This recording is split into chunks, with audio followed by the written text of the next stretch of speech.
Hey Mike, do you remember that Paul Simon song, You Can Call Me Al? I remember that song. That was from the Graceland album in the 1980s. Yeah, 1986 or something like that. Yeah. Recently I've been thinking about a certain Al. Oh, which Al might that be? That would be Algorithm. Oh, I don't like that Al. It's starting to bother me too. He's boring. He likes all the same things. Exactly. So much of digital entertainment is decided by algorithms now. And I got to tell you, the ones for music are pretty much terrible all across the board, no matter what platform you listen to. Yeah, this is something I complain about a lot because they recommend things that are like the other things that I listen to. Mm-hmm. And that's exactly what I don't want to hear. I want to hear something new and different. But the algorithm can't do that because it needs something to work on. They don't really know what's going to surprise me, you know? I've never gotten a good recommendation from an algorithm. So everybody ends up listening to more of the same thing, and almost all the people are listening to the same music recommended by Al. Yeah, it's not good. You don't discover new music that way. Well, never fear. That's what we're here for at Adult Music, bringing you music for the mature mind with a lot of variety, and we'll do the digging for you, so that you can just use your free time to listen to good music that's already been filtered, not by Al, but by your co-host, Russ. And Mike over here. No Al is involved. And we're on episode 168 this week. Mike, we're getting close to 1,000 recordings. That we've listened to. Right. Well, we'll have to have like some cake or something when that happens. We'll have to do something. Yeah, it's coming up soon. I'll have to dig in a little deeper to make sure when the actual number comes over, but it will be this summer sometime soon. So we'll have a little celebration there. 1,000 albums. Wow. That's amazing. And that's usually 6 each week on our regular episodes. We'll be bringing you 6 tonight as well. 3 classical and 3 jazz recent releases that we think deserve your precious listening time. Before we get into this week's episode, I want to go back to last week and give a thanks to Austrian saxophonist Andreas Mader for sharing our episode, which featured his recording Walking the Dog. Yeah, thank you, Andreas. We really liked that album a lot, especially that Rhapsody in Blue. It was fantastic. A great arrangement and performance of Rhapsody in Blue. If you haven't heard it, be sure to go back to last week, and you can find the links for it there. In this week's episode, in the description, you'll find links to Spotify, Apple Music, and since last week, Amazon Music as well for all of the music that we're going to discuss. Also at the top of the description, there's a link to the full episode playlist. That's all the music in one place on Deezer. CD quality streaming music from France. That's our preferred streaming platform. You can also listen to the podcast on Deezer as well if you want to get everything in one place. Now, we've got the podcast on pretty much every app and platform all over the internet, in every country, but it looks a little bit different wherever you access it. And if you can't see the full description or the recording list and the links are not so clear, you can always come over to our host site. That's Podbean, PODBEAN.com, where everything is clear and easy to follow for this and all previous episodes. If you enjoy the podcast, please follow or subscribe wherever you listen to us and tell a music-loving friend. Help us grow our audience.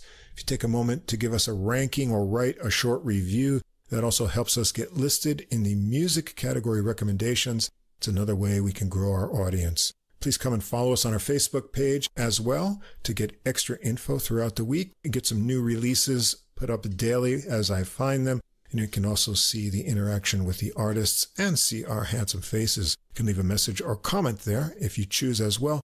But if you'd like to contact us directly with any comments or questions, we'd love to hear from you. Our email address is adultmusicpodcast, all one word, at gmail.com. There's another podcast that we like and we want to recommend to you as well. That's The Same Difference, 2 jazz fans, 1 jazz standard podcast. It's hosted by our friends AJ and Johnny, and they look at several versions of a jazz standard in each episode. It comes out twice a month.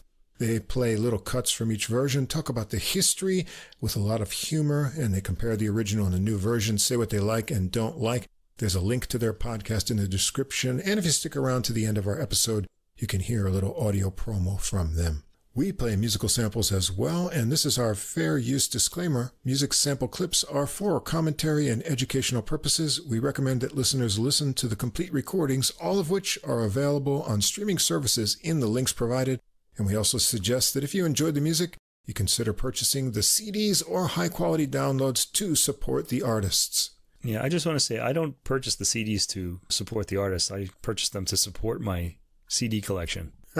And I wind up supporting the artist anyway, so it's win-win. Yeah, it does help them out a lot more than streaming does. Yeah, that's for sure. Okay, I think the labels are more fair to them, especially in the classical and jazz worlds. What do we got on the classical menu tonight, Mike? Yeah, there's no news to report, so we're just going to get right into this Baroque era. Robert de Visée. This is a name that everybody should learn. He's really a guitar composer and lived during the Baroque era. And this is a record of his Theorbo solos. This is an album by Jakob Lindberg. He's a Swedish lutenist, I guess. I know him mostly for his lute recordings, but he's recorded a few solo Theorbo recordings too. On the Beast label, this album is available in SACD as well, so you get some nice clarity with that if you have an SACD player. That sounds funny when you say that, a lutenist, right? Yeah, is that how you say it? Lutenist, I guess. It's not one of those words like flautist where you should say flutist, but you have to be pretentious and say flautist. This recording would be gluten-free. Oh, no.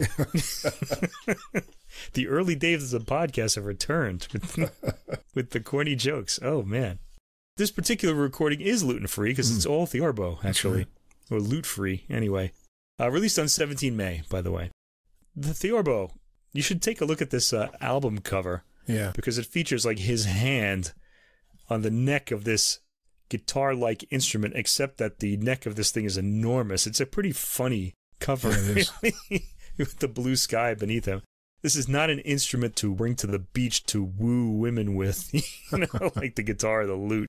It's just gigantic. It's almost comical to look at, but it's got a pretty amazing sound. And it originated in Italy, as so many great instruments have. The piano, for example. The Theorbo is heavier, deeper, and more resonant than the lute, and it has a really strong bass presence too, which I really like about it. Yeah, it's usually used for continual purposes, but here we get to hear it as a solo instrument. The instrument we're hearing on this album was made by Michael Lowe in the 1970s, and it's based on the designs and measurements of two early 17th century instruments. And they give us, in the booklet notes, the string lengths, 89 centimeters on the fingerboard and 160 centimeters for the long bass strings. Wow. Now think about this. A 6-foot person is 180 centimeters. So this instrument is coming close to that. It's 20 centimeters away. All right, so it'd be up to that person's chin maybe, I guess, or maybe a little less. On this album, the instrument's tuned a full tone below modern concert pitch, in keeping with the 17th and 18th century pitch standard of the French court. In this era, the Baroque era, there was no standard pitch. It was different in each country, in each court, but it was defined in each court. They all had a sound. I guess you could think of the different courts of Europe as sort of being like the rhythm and blues bands from the 1960s, the different record labels, the Motown sound and, all those kind of things. I guess they had that going in the 18th century as well, in a sense. The instrument was invented, as I said, in Italy during the late 16th century and was originally designed to accompany the voice. Of course it was, because that's what Italians did. They sang. And they still do. Vocals are the main output of Italian music to this day.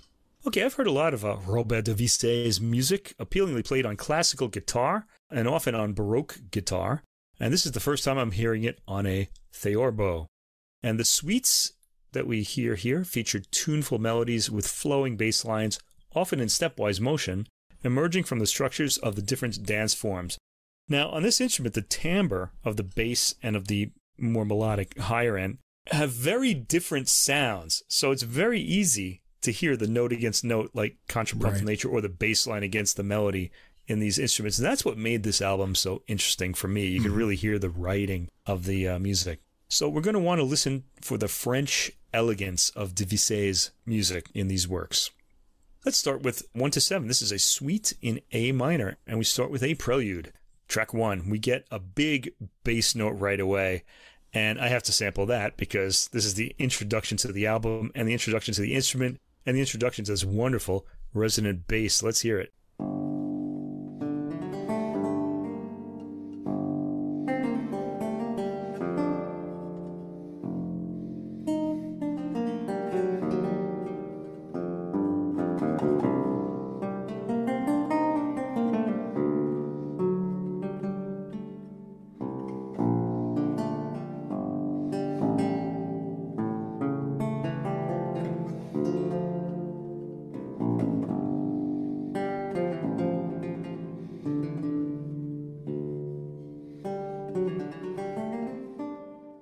a real gentleness and softness to the attack that Lindberg uses on this instrument that I found very appealing. I've heard these works played on the Baroque guitar, as I've heard, and the attack comes through a little stronger there. I guess if you attacked it too much, it would be a very loud sound, so I really rather enjoyed that. The instrument, as you heard, is very resonant, and it's recorded pretty close, but the sustain on the higher notes is about the same as a modern guitar. It's really the bass notes that make the instrument stand out. It actually sounds like two people playing, really. It's kind of a nice little trick. Yeah. This work has an improvisatory character that Lindberg captures well. It's a rather slow, ruminative work, maybe meditative too. A really nice start to the album. Track 2 is an Allemande. This is a suite, so we're going to get all these Baroque dances. Subtitled La Royale. And here we get a noticeable rhythm because the bass marks it so strongly. The sound of the higher strings playing the melody are marvelous. Third track, Courante, a quicker work than the Allemande, and the timbre is a bit brighter here.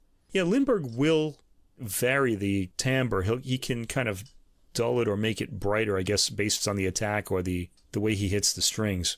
So you'll notice that from track to track. Sound level is still the same, but you can hear the attack of the strings more directly. No worries, the performance sounds great. The fourth movement is a sarabande, a slow movement played with grace and a strong attack. The little trills put on some of the melodic notes drew my ear. I like Lindberg's subtle, expressive way with them, and you're going to hear that throughout the album. Track 5, a gavotte. Brighter, fuller tone, still on this more lively track. It's got an appealing melody with repeating patterns that act as a hook to the ear. And this is a good one to sample, so I'm going to sample this one. Track 5, the gavotte.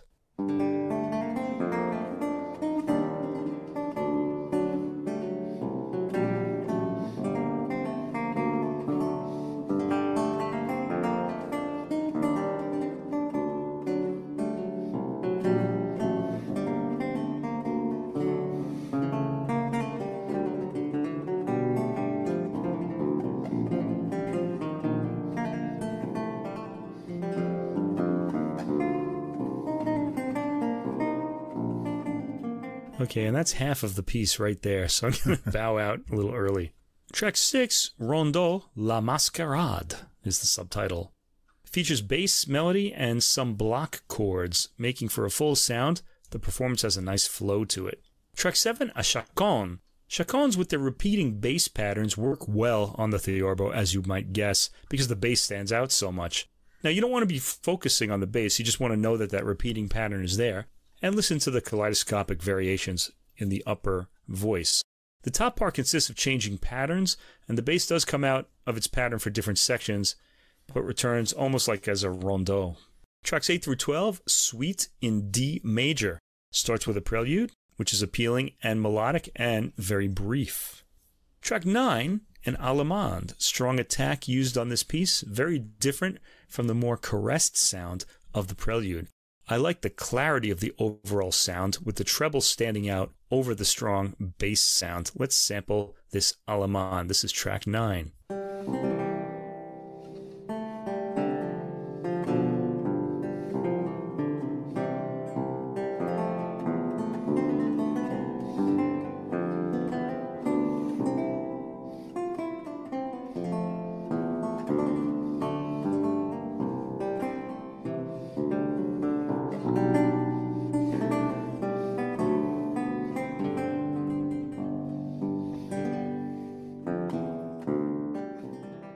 And we go on. Track 10 is a courante and has a more of an elegant dance quality to it. There's a light bounce to the rhythm. It's slightly quicker than the Allemande. Track 11, sarabande, an elegantly played one. I like the light, gliding quality Lindberg gives this. Let's sample that and hear a little bit of the variety that we're getting on this album.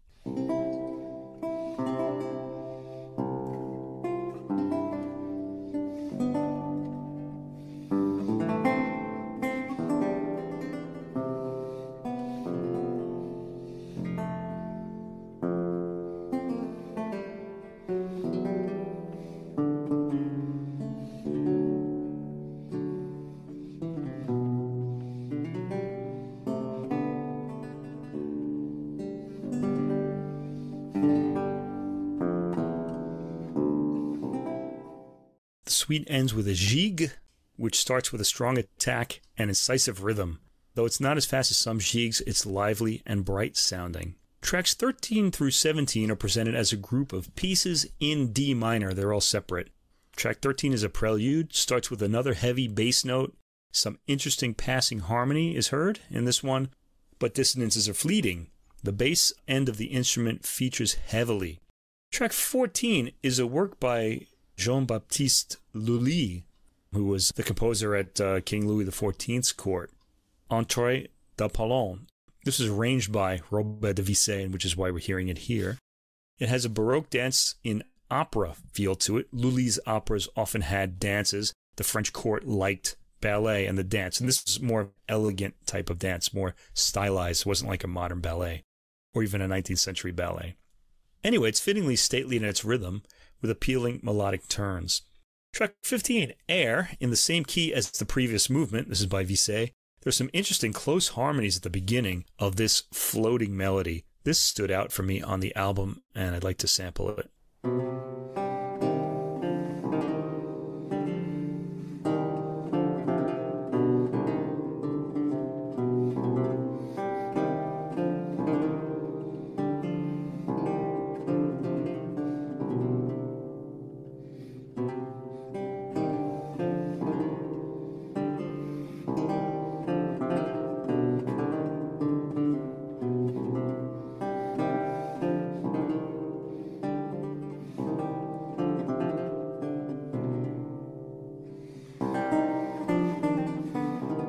That Siciliano rhythm, that dun, chan, chan, is really hypnotic.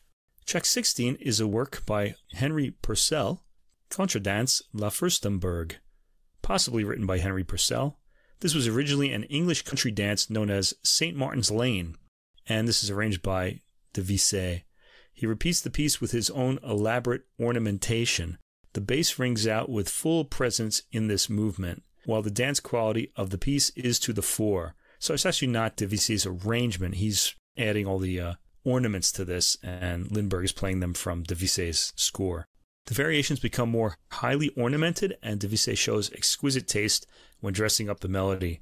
Track 17 is a Passacaglia, and it's remarkable how Lindberg can change the timbre of the instrument by touch. This has a thinner sound in the higher end, and there's a strummed chord heard at intervals. Let's hear the opening of this.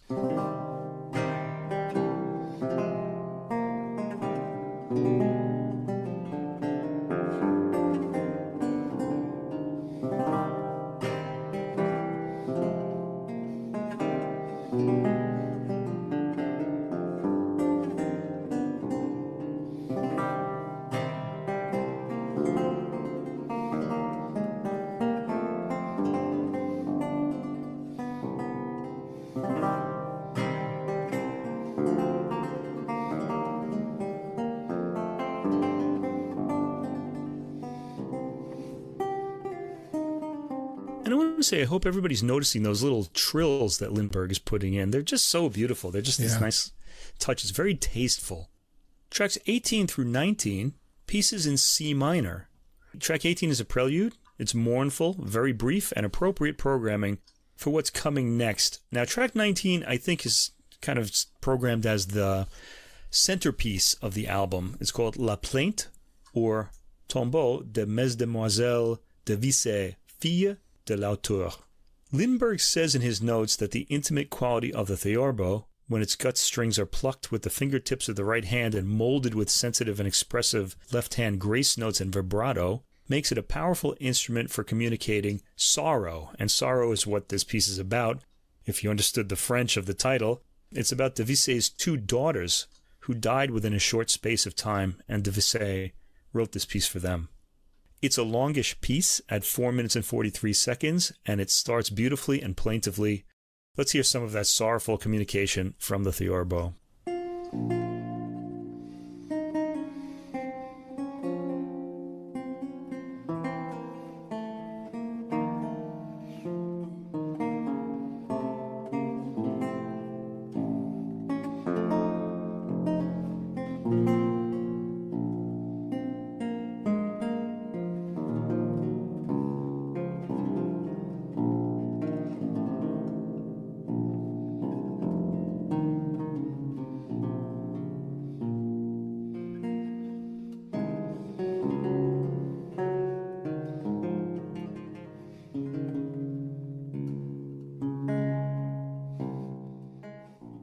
getting some interesting harmonic territory after that cadence. Yeah, we should remember that before the 20th century, children died a lot more often than they do now. So it's really a sad thing, something to keep in mind when we listen to music of the past. Tracks 20 through 24 is a group assembled as pieces in G major. Track 20 is a prelude, has a deep bass intro. The higher end has a shimmering quality that sounds like that attack is being made with the fingernails. The timbre switches to fingertips at times.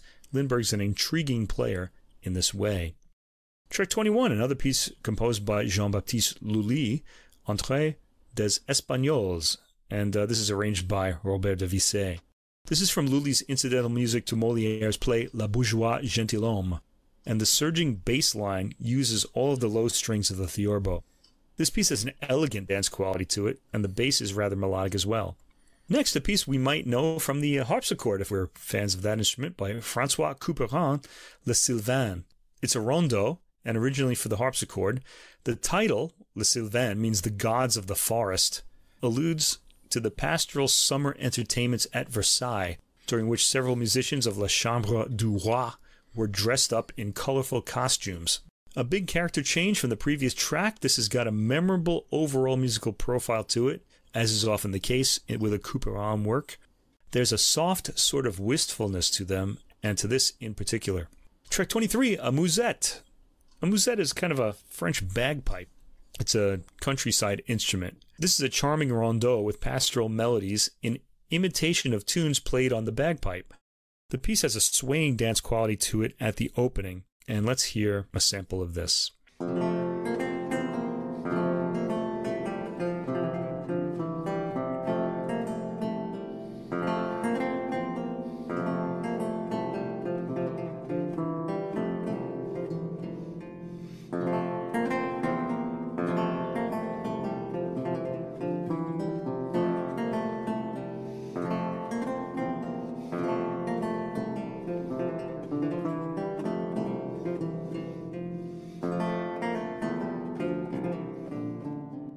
Very attractive melody and really very charming. You can also hear the fingernail attack on this piece, so still another timbre from the instrument. Track 24, chaconne, which is kind of like a passacaglia. It's a longish chaconne at 5 minutes and 12 seconds, and it's pretty involved texturally with a lot of moving parts. The bass line eventually settles into a repeating phrase ending, with the upper register playing improvisatory patterns over that. The effect is rather kaleidoscopic and enjoyable. Lindberg lightens the attack and timbre at about 1 minute and 40 seconds to keep our attention on the evolving material. The final suite on the album, Suite in E minor, tracks 25 through 31. Yes, there are 32 tracks on this album, and we're doing every single one of them. How about that? Track 25 is a prelude, improvisatory in nature, and warm in feel. It's just over 1 minute. Track 26, the Allemande, is a more discursive Allemande in its phrasing. It sounds rather determined to get to its goal. Track 27, a courante, smooth phrasing and a rather laid-back feel for this courante, which is close to the tempo of the preceding Allemande. The themes are appealing. Track 28 is a sarabande, and this one has a soft glow to it and some light touches on the endings of phrases. I liked Lindberg's sensitivity in this performance. Track 29 is a gigue followed by a double, which is the double tempo of the gigue. This has more of a sway to it than a gigue generally does, though it's in the traditional 6/8. There's a dotted rhythm feel to it. The double starts in the first minute and simply doubles the notes played in the given rhythm, making the piece pick up in liveliness. Track 30, a gavotte, proceeds in a rather slow but well-defined dance fashion. The bass is highly mobile here, interacting often with the higher theme. And track 31, the final track of the suite, is a rondeau subtitled La Montfermeil.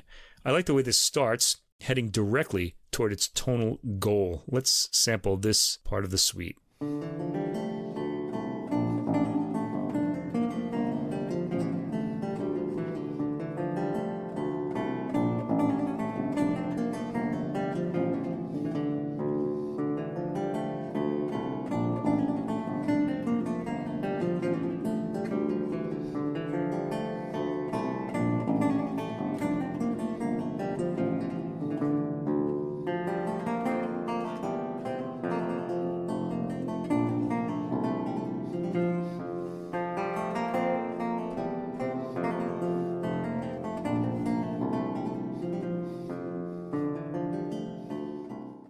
All those short phrases. It's got an appealing theme. Lindberg varies the attack, as you heard, and timbre to color the line. Track 32, the final track on the album, is Folie d'Espagne in A minor. This is a famous chord progression. We've talked about it before. It was often improvised on back in the Baroque era. This setting for Theorbo does not include any strumming, and the 5 variations that follow the theme evolve idiomatically and cover the full range of the instrument. The last variation is presented as block chords, but Lindberg has chosen to arpeggiate the harmonies. This piece is set off a bit from the rest. The feel is stately without strumming. Lindberg tends to use block chords, and I'm enjoying the fluid bass in this. This proceeds as a set of well-defined variations over the chord pattern. And this is the only sample I'm going to start sort of in the middle of the track. This will be at the 1 minute and 40 second mark if you're listening along at home.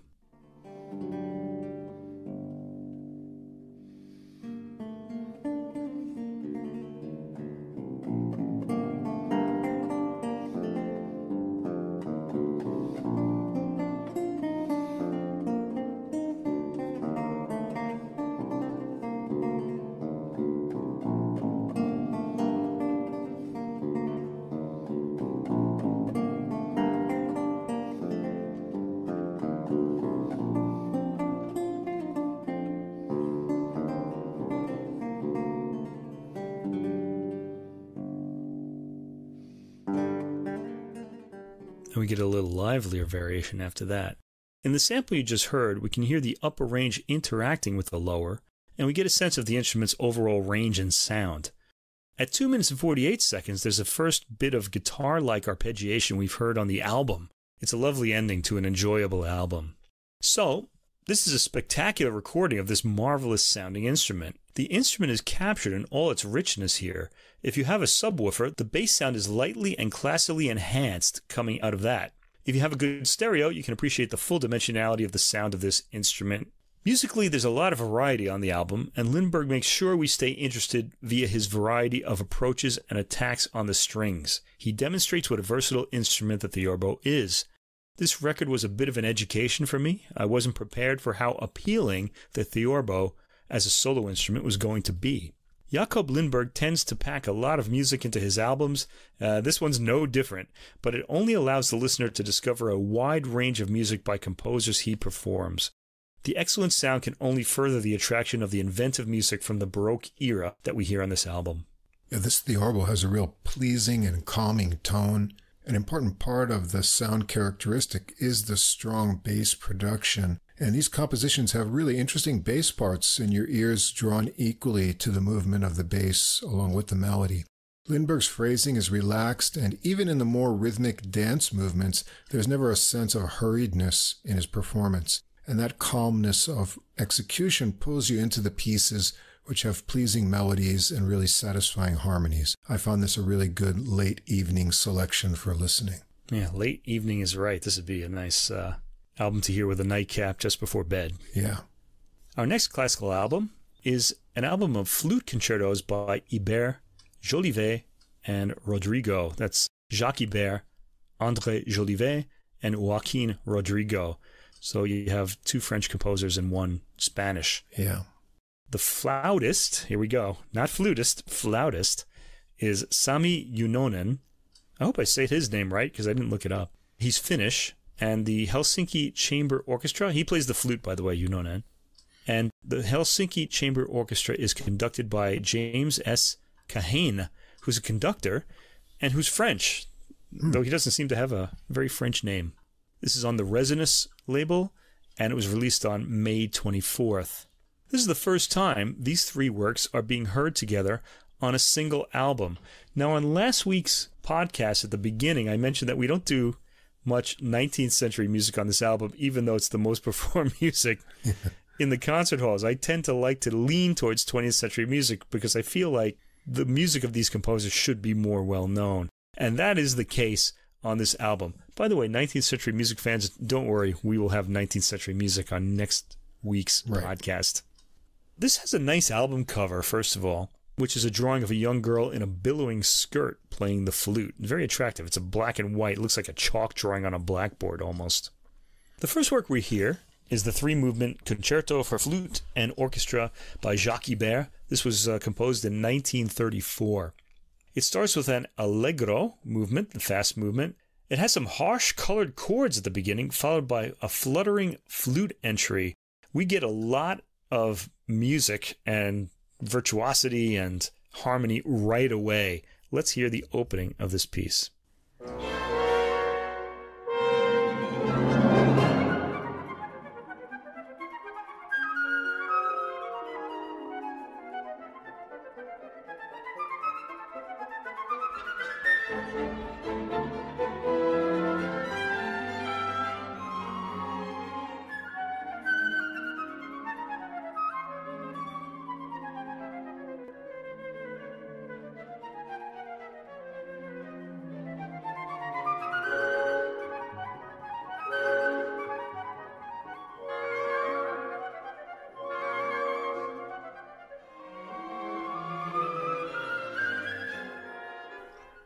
That flautist is being put through his paces right away on this piece. That is Sami Junnonen. The flute line is really very mobile throughout the movement. The second theme is less mobile, more flowing. We hear it in the first minute. A staccato walking bassoon line underpins part of it, and I found that element very appealing. Ibert has a good sense for melody. The flute is given some appealing melodic lines in less figure-based sections. Junnonen's flute tone is lovely and full-toned, and at the 2-minute and 27 mark, a timpani hit introduces a new section, which finds the flute playing a new theme, decorated with flutters. There's a bit of the circus to the line that peaks out at times. Toward the end, the flute has its fluttering character back, and softly lands at the end, followed by an emphatic chord. The flute has something in common with soprano singers in that when in their high range they kind of sound like birds. In fact, I kind of heard that opening that I sampled as sort of like someone startling a bird out of its nest, and it sort of goes crazy. If you want that image, listeners, you're welcome to it. Track 2, Andante. The strings provide a hazy morning feel with their chords, morning meaning when you wake up in the morning, acting as a bed which the flute begins playing over in its low range. The melody is attractive, but not repetitive. It keeps moving, and the strings provide a relaxed, perfumed atmosphere with their light accompaniment. I'm going to start this sample about a minute into the track. Let's hear a little bit of this slow movement.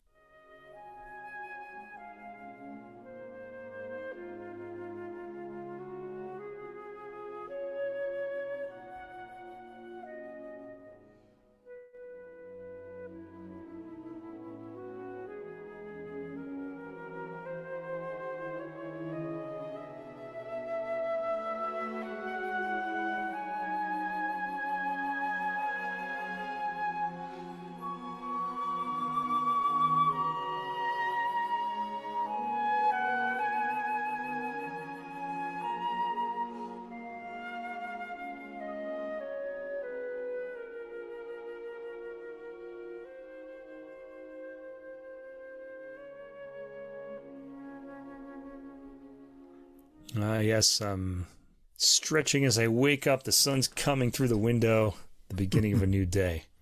At about the 2-minute and 30-second mark, as in the first movement, a sudden jolt from the orchestra changes the section. The orchestra is more active as the flute plays more yearningly, and the movement ends serenely, and it's a real joy straight through. I would recommend sampling this entire movement. Track 3 is the third movement, Allegro Scherzando. This has an exuberant opening from the orchestra, featuring the flute in athletic mode. Junnonen shows some serious technique here. I'm going to sample this from about 25 seconds in when the flute enters.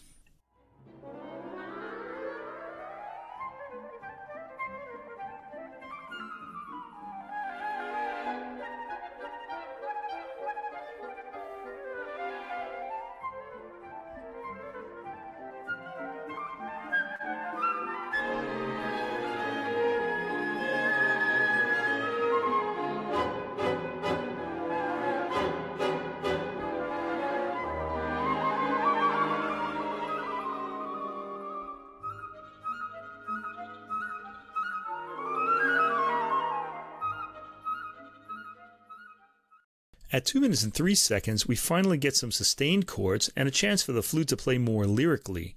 In this section, the flute gets into some impressive patterns of figuration played at high speed in the 3rd minute, then a sadder section follows in the 4th minute.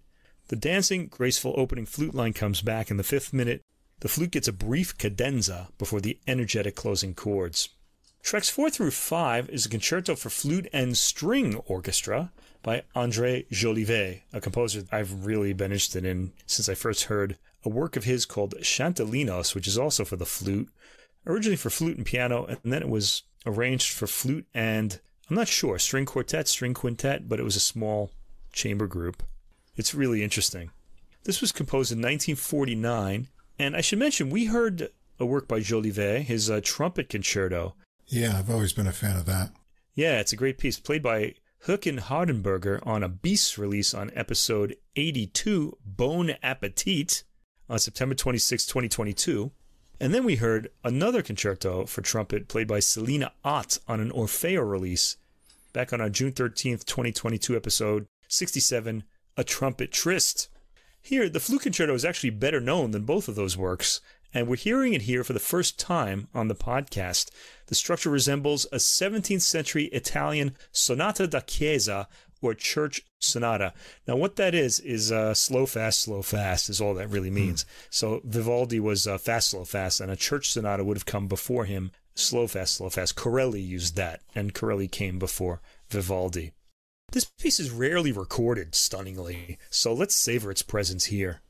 Track 4 is the first movement, or really you could say the first 2 movements combined, Andante cantabile to Allegro scherzando. The flute opens the work, accompanied by wisps of string chords. The opening is melodic and pleasant. The string harmony slowly grows more agitated, and pizzicati work their way in. The flute climbs up to its higher register. There are some touching moments in the Andante cantabile section, especially the flute's line at the 2 minute and 19 second mark. Let's hear a little bit of that.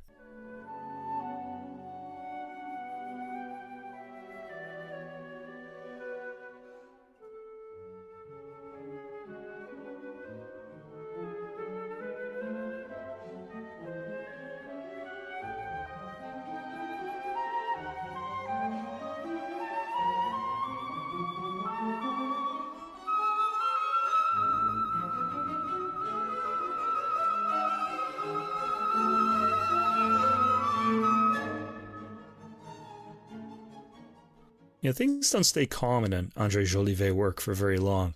We heard that high trill at the end, and that leads to an Allegro scherzando at around the 2 minute and 50 second mark. That would be the second movement, or the faster movement. There's a bouncing triplet feel in the orchestra at that point. We just caught a bit of that, suggesting playfulness and jokiness, and the flute enters here staccato. It gets into some impressive figuration as the line develops, characteristic of Jolivet's writing for the flute. There's some brief flutter-tongued tone at 4 minutes and 50 seconds. The piece ends with a slowed down tempo and a suggestive final quiet note. Track 5 is the second section of this work. It's, the third and fourth sections, depending on how you count it. This is the next slow and fast movements. The strings come in with brooding chords and melody for the largo section. The flute enters for a solo line, and about the 54-second mark, the strings briefly withdrawing, then continuing in a higher, lighter-sounding register. At 1 minute and 43 seconds, we suddenly find ourselves in the Allegro risoluto, the fast final movement, as the flute suddenly starts playing acrobatic lines, often over silence, with punctuation only from the string orchestra. Let's get a sample of that.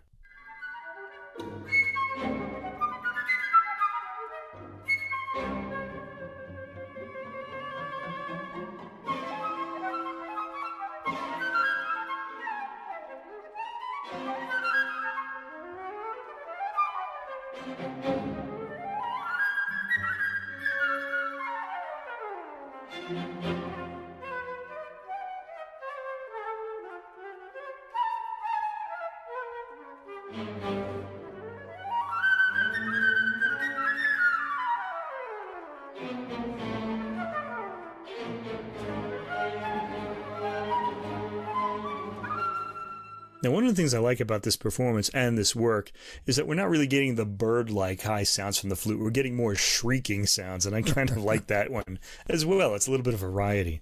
At the 2-minute and 48-second mark, the orchestra plays something more machine-like, which the flute responds to lyrically, but with a bit of anxiousness in the pacing as well. The flute playing draws the ear for its fluid virtuosity in this section, Junnonen playing the virtuosic lines with clarity and fluidity. I'd say this is a near ideal performance of this work. Tracks 6 through 8, Joaquin Rodrigo's Concerto, or Concierto, Pastoral for flute and orchestra. Now, if this name is unfamiliar to you, Joaquin Rodrigo wrote the most famous guitar concerto of the 20th century, and probably of all time, the Concierto de Aranjuez. And if you haven't heard that, turn the podcast off and go listen to it now, because you need to do yourself that favor. This is a beautiful work as well, and it should be more famous than it is. It was composed in 1978, this flute concerto. Junnonen's recording of this work marks the first time it's been recorded by a Finnish flautist.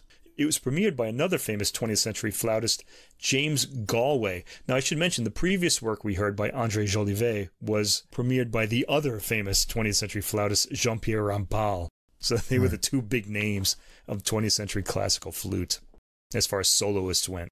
So this was premiered by James Galway, and the title of the work alludes to its spirited shepherd themes and folk melodies, as well as to a nostalgic Spanish rural idyll, with moments of stillness associated with the sun-drenched plains of Andalusia. Track 6, the Allegro, this has a really unique opening to it. It's light and lively. The flute is playing, accompanied only by a percussive beat. Let's hear this. It's instantly memorable. I really like this.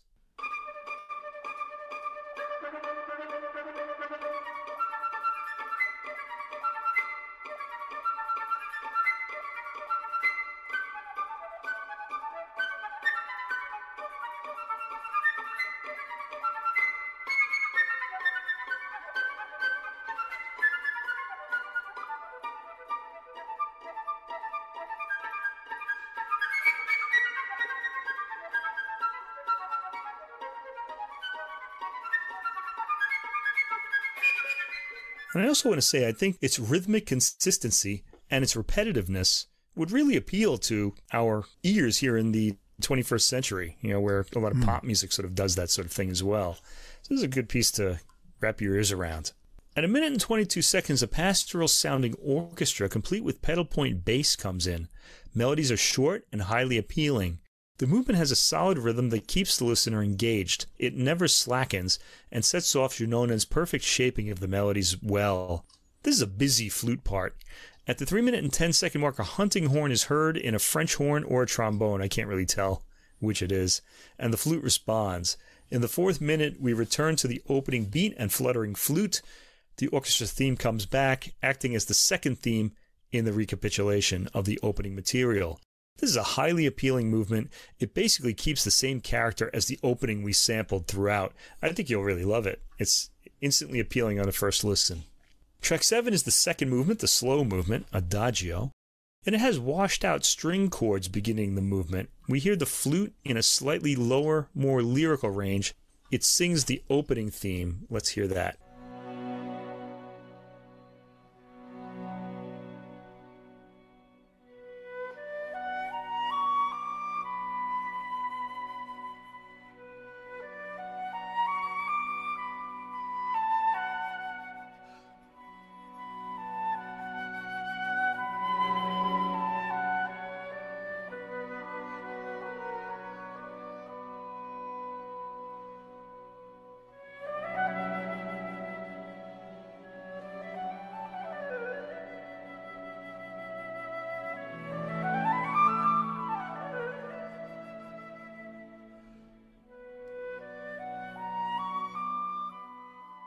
You can hear a little bit of the Spanishness in the shaping of the lines as well. I think Rodrigo here is recalling that magical middle movement of his Concierto de Aranjuez in this movement too, just in the way it feels.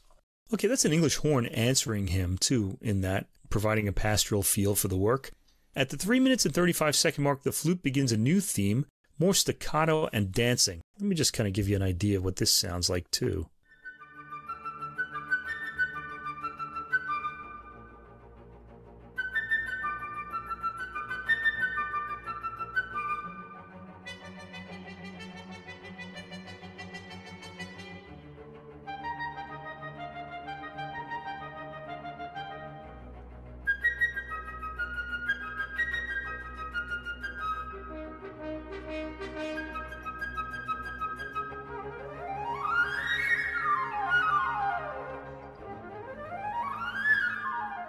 And some impressive flute lines there as I faded out. Rodrigo has an ear for appealing themes, and this one is certainly pleasing. It sounds folk dance-like, and after this a more sung folk melody appears. The pedal bass provides the pastoral character of the music. In the 7th minute, the flute gets a solo cadenza, relying on a lot of the movement's opening ideas, and ending with a traditional trill, which invites the English horn back in. Track 8 is a rondo. It's the final movement. The opening features some adventurous flute figuration. Let's sample that.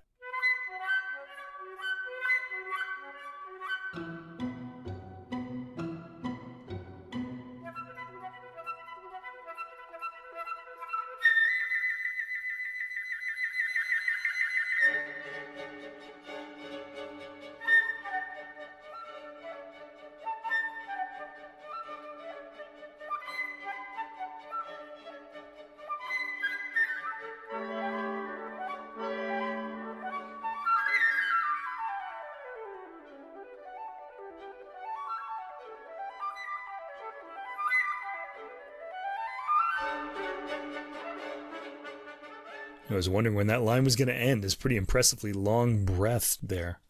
A rhythm begins and the flute plays the virtuosic theme over it. The curves of the flute's melody again suggest a folk theme.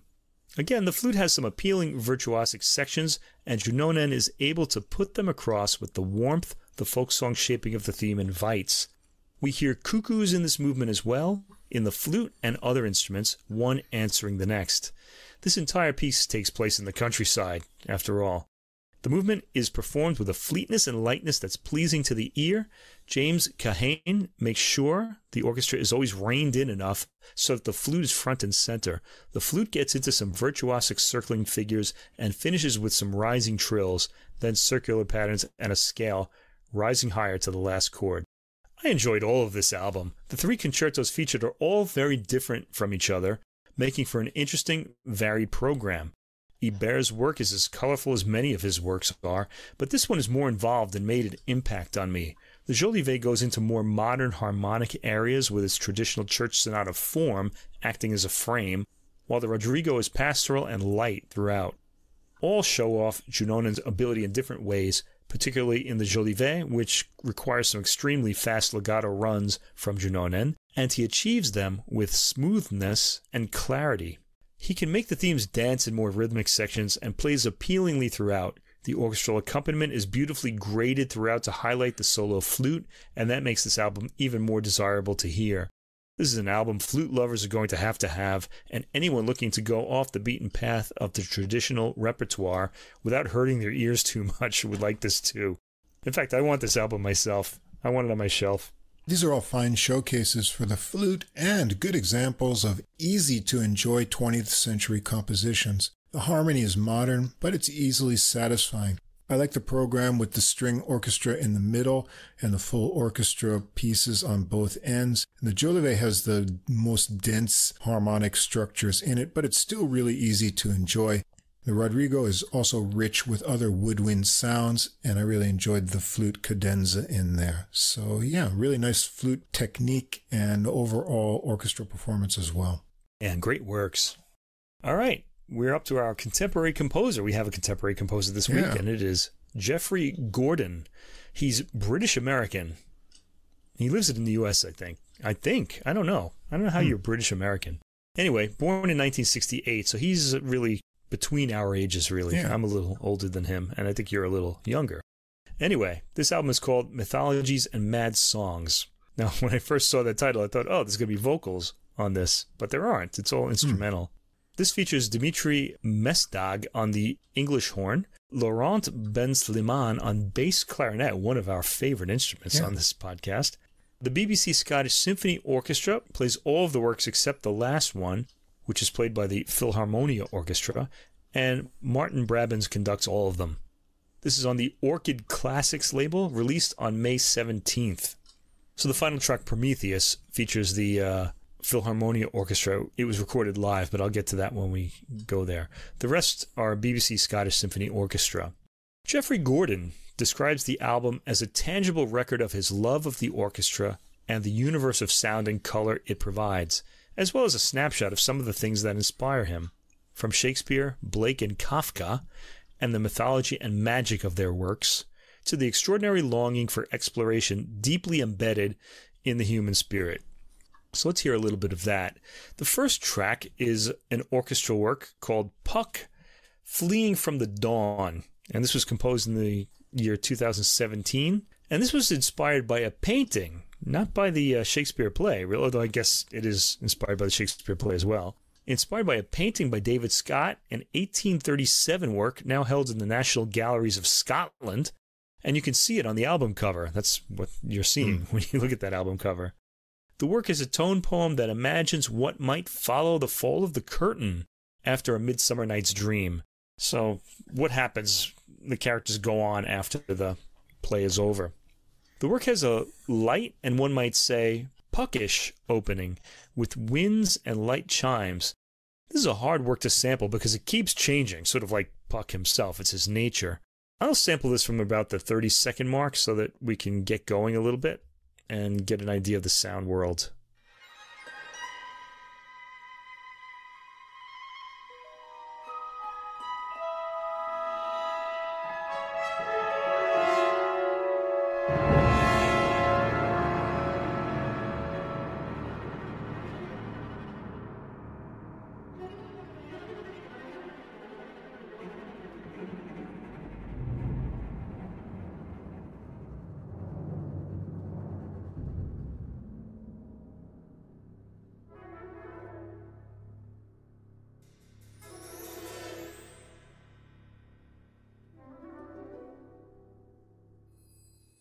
So there's a lot of material already in those 30 seconds that we heard, and it just keeps happening. A lot of ideas in this piece. It's modern sounding in its harmony and rhythm. It's also got some heavy percussion to it, and I think this is a quality that Geoffrey Gordon really likes. There's percussion in all of these works, and it plays a really large part in his orchestral works on this album. The percussion in this work rumbles satisfyingly on the recording, too. By the third minute, the piece is a bit more ominous. We heard a little bit of that ominousness in the sample we just heard. But just as we start getting used to certain repeating patterns, they disappear and give way to something new. At a 5-minute and 30-second mark, the swirling opening figures are heard again with sustained harsh harmonies. It ends with an ominous rumble and a quick closing figure. Tracks 2 through 4, Mad Song for English horn and orchestra, and Dimitri Mestdag is the English horn soloist. This work was composed in 2020, and we all remember 2020 as the beginning of the pandemic, don't we? This is inspired by William Blake's Songs of Innocence and of Experience, and in the poem, the poet is tormented by the daylight of a newly dawning day in a world of grotesquely personified nature. This tormented vision gives way to the music of this mad song. The poem has 3 stanzas, and those stanzas are reflected in the 3 movements of the work, each headed by the first line of the text of that stanza that it represents. So track 2 is the first movement, The Wild Winds Weep, and the night is a cold, ... And the stanza goes on. This has an ominous opening in the orchestra. In fact, the word ominous is a word I'm going to use often. Wait till I get to my comments, yeah. Okay, this album. With quick crescendos of sustained notes, the English horn comes in at the 27-second mark, and we can sample the opening to the beginning of the English horn's line. I'm just going to skip ahead a little bit and get to that English horn opening.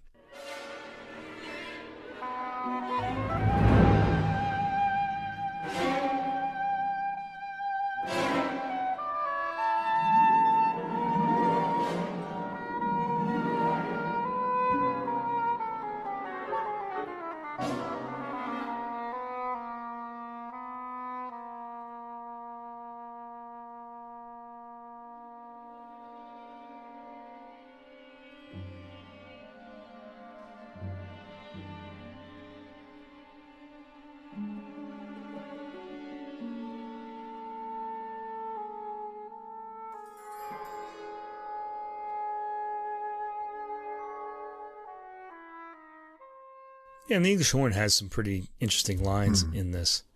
So we heard a bit of the winds kind of blowing by as the English horn played. The recording sounds great here again, and by the first minute the English horn is playing a more plaintive melody. We heard the beginning of it just there at the end. And the orchestra has calmed down a bit. I think of the English horn as sounding pastoral in tone, and it has that quality here in this section. There are some calm moments with the harp providing an arpeggio in the second and third minutes as the English horn plays. I like Gordon's inventive orchestration. The movement concludes with a staccato harp note and goes directly to the next movement without a pause. Now the second movement, which is track 3, is called Low to the Vault of Paved Heaven, and the verse would continue. Here the music calms further, with the English horn playing in its pastoral guise and the orchestra strings quietly laying down harmony. Brass and percussion soon get involved, and a sudden orchestral chord get the English horn into more anxious territory. I should give more of the English horn's calmer line, as he's in this mood for a good deal of the movement. So let's hear a little bit of the calmer part of this movement.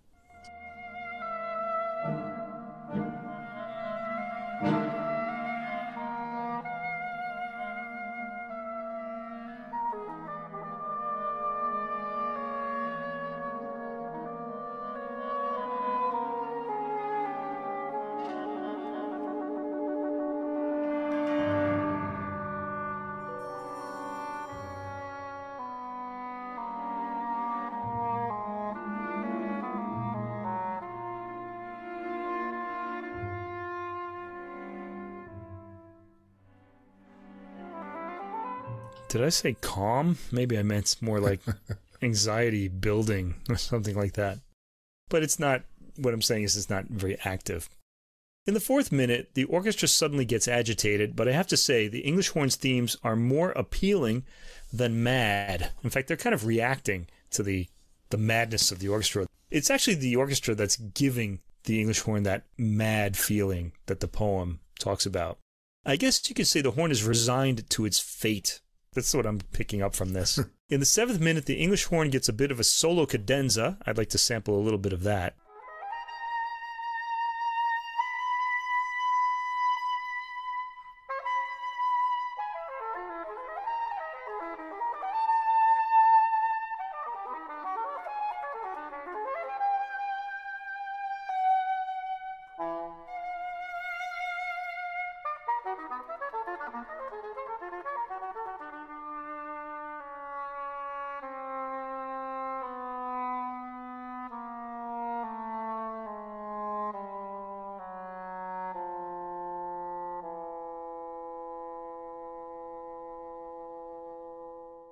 That's a long pause, so we'll just get out of it there.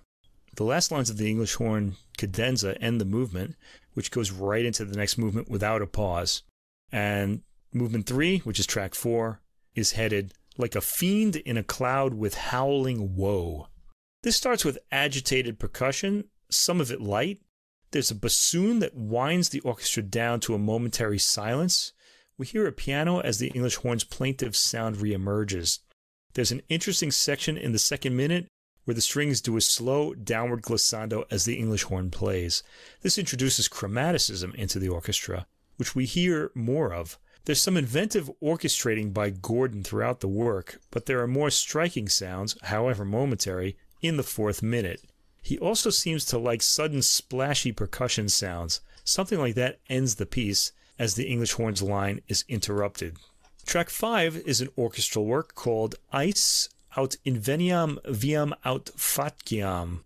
I shall make a way or find a way. I think that's Latin. Inspired by the exploration of the Earth's poles, the title's quote is etched into the legacy of explorer Robert Peary, credited with the first successful journey to the North Pole in 1909.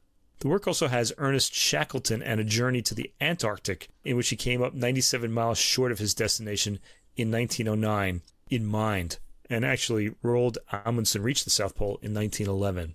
Gordon does ominousness well, as I've mentioned before, and that's how this piece begins, with long sustained brass tones punctuated by percussion.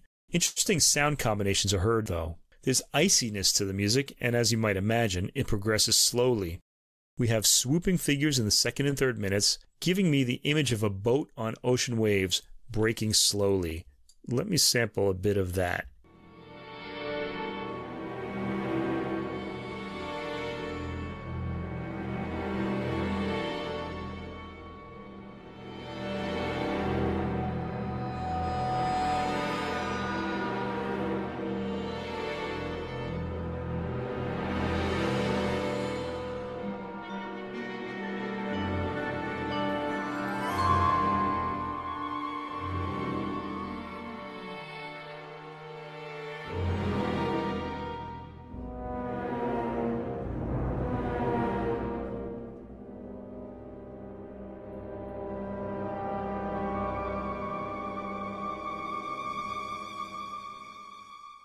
So some pretty cool timbral combinations and techniques, those swooping brass notes, for example. More slowly explosive material follows in the 4th minute, with circling figures making the tonality unsteady, and the listener unsteady as well. The music quiets to threads of sustained strings with brass chords in the 5th minute. We've heard icy sounds from the orchestras in other works, but Gordon is inventive in coming up with new ones, using more modern techniques. Let's listen to this section in the 6th minute.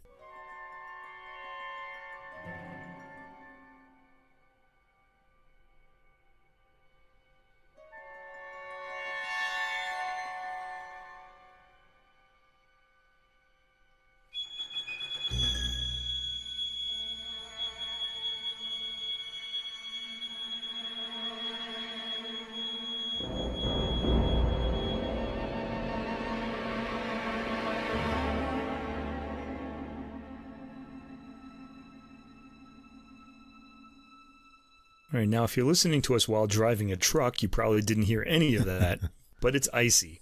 More cold water wave figures follow in the 8th minute with slow crescendos from the orchestra. An ominous quiet section begins in the 9th minute after a pause. Subtle section follows subtle section. The piece is mostly atmosphere, giving a sense of cold barrenness. By the 12th minute, we're hearing familiar figures repeating, but not in any thematic way. In the 15th minute, there's an ominous brass line, and the entire orchestra has become more emphatic. Percussion has real presence here, too. Let me give a sample of that as well.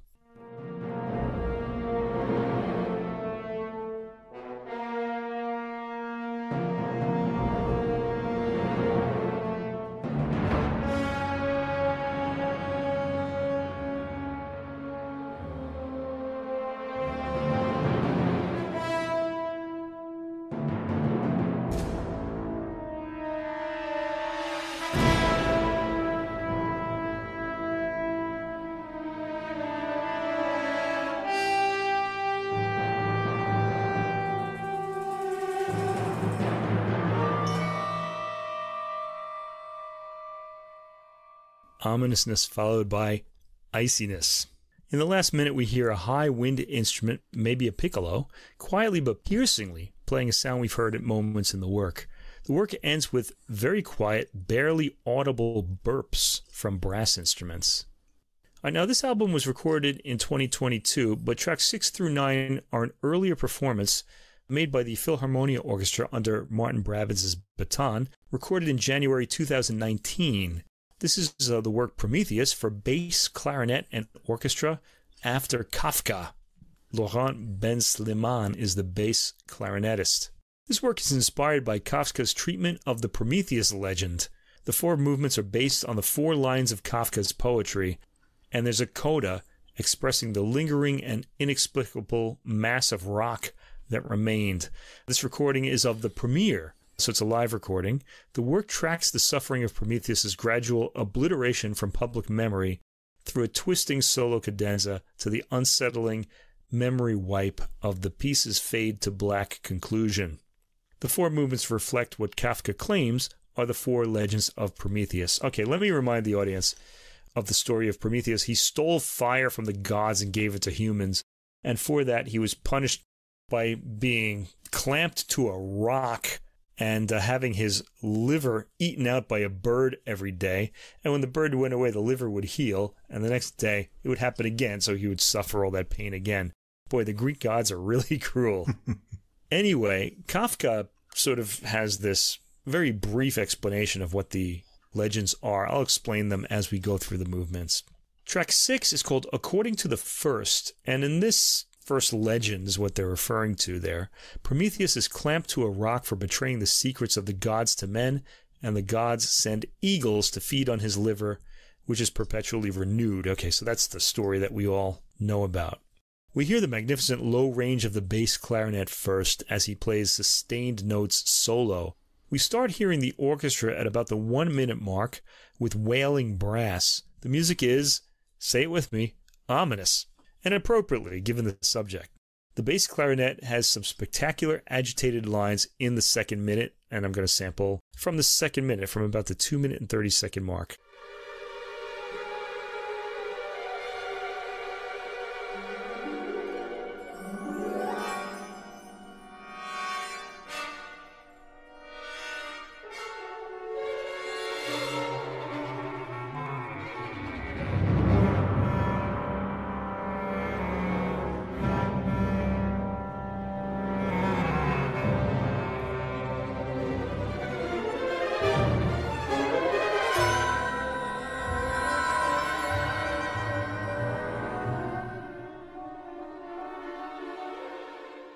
I hope you were able to pull out the bass clarinet tone out of all of that orchestration. It's pretty spectacular. We'll hear more of it later. The bass clarinet gets a lot of time in the spotlight, and I'm not complaining about that. The writing is virtuosic, and Slimane delivers the goods here. Rumbling timpani in the 5th minute give way to snarling low brass. I do like the way Gordon writes for the lower end of the orchestra. He gets a lot of sinister expression out of it. This movement ends with a softening of the dynamic and the bass clarinet playing some repeated notes low down. Track 7 is the second movement, according to the second legend, and here Prometheus pressed himself deeper and deeper into the rock until he became one with it. Okay, now this is Kafka's idea now. This starts with brass figures in trumpets and some other brass mixed in. The bass clarinet comes in similarly and plays some rapid circling figures, followed by a rocking, sequenced figure. Let's hear a sample of that. This is from about the 30-second mark of this movement.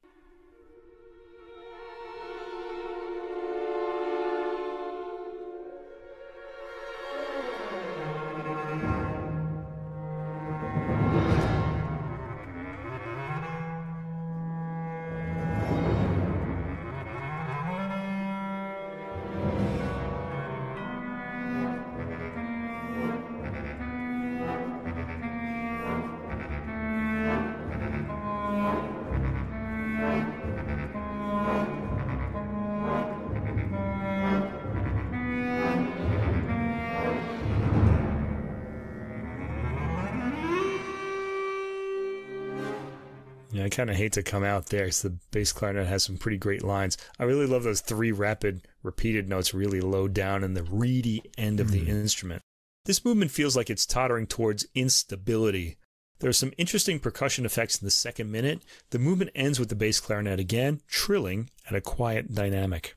Track 8, the 3rd movement, according to the third legend, then this is Kafka again, Prometheus' treachery is forgotten in the course of thousands of years. So why is he still being tortured thousands of years later when all the gods are no longer around? Anyway, quiet sustained strings start the 3rd movement, perhaps illustrating the distance of years from the Prometheus story. Some excellent deep sounds from the brass are heard in the 1st minute. So let's hear a little bit of that.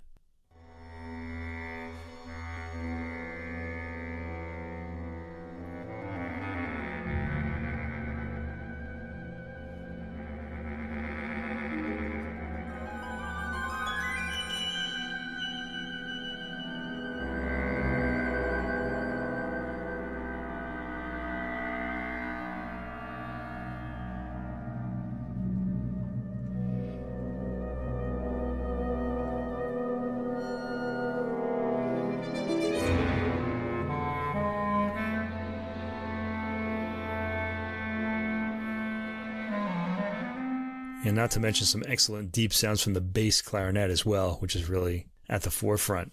The bass clarinet then moves up in his range for the first time in the piece in the 2nd minute. The bass clarinet gets a lot of free space to solo in the 4th and 5th minutes, and Slimane's deep tone is compelling throughout the section.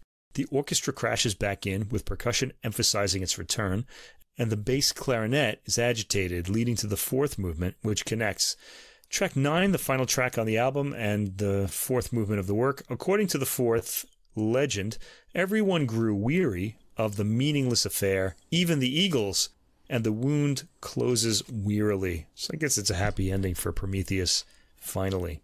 The music dwindles down to a quieter dynamic and to the lowest register of the bass clarinet, though it leaps into its upper register at times. That reedy bass sound is heard often, though. Woody percussion and piano add some new timbres. The bass clarinet gets a solo meditation in the 4th minute. Percussion and ominous orchestral growls come in the 5th minute, and we get some snarls from the bass clarinet too. The bass clarinet is practically solo at the end, with some quiet shudders from the orchestra as he plays his last lines. And that's the end of the album. Gordon's music has a slippery, quicksilver quality to it, even in pieces that move more slowly, like Ice. Sections will change quickly, and Gordon relies a lot on percussion for accents and dramatic effects. It appears in all of the works on the album. The music itself is all pretty ominous, relying on orchestral timbre, and a good deal of the time from the lower frequencies. This makes the music intriguing for me personally. I especially like the use and writing for the bass clarinet in Prometheus. All of the works on the album are pretty ominous, so you should prepare yourself for some musical drama. It's not a relaxing listen, but it is appealing, and not hard on the ears at all. The sounds Gordon conjures up are intriguing, and it's a very good recording as well. Most of the musical moods here are very menacing, and the rest of my adjectives are synonymous, ominous, impending danger.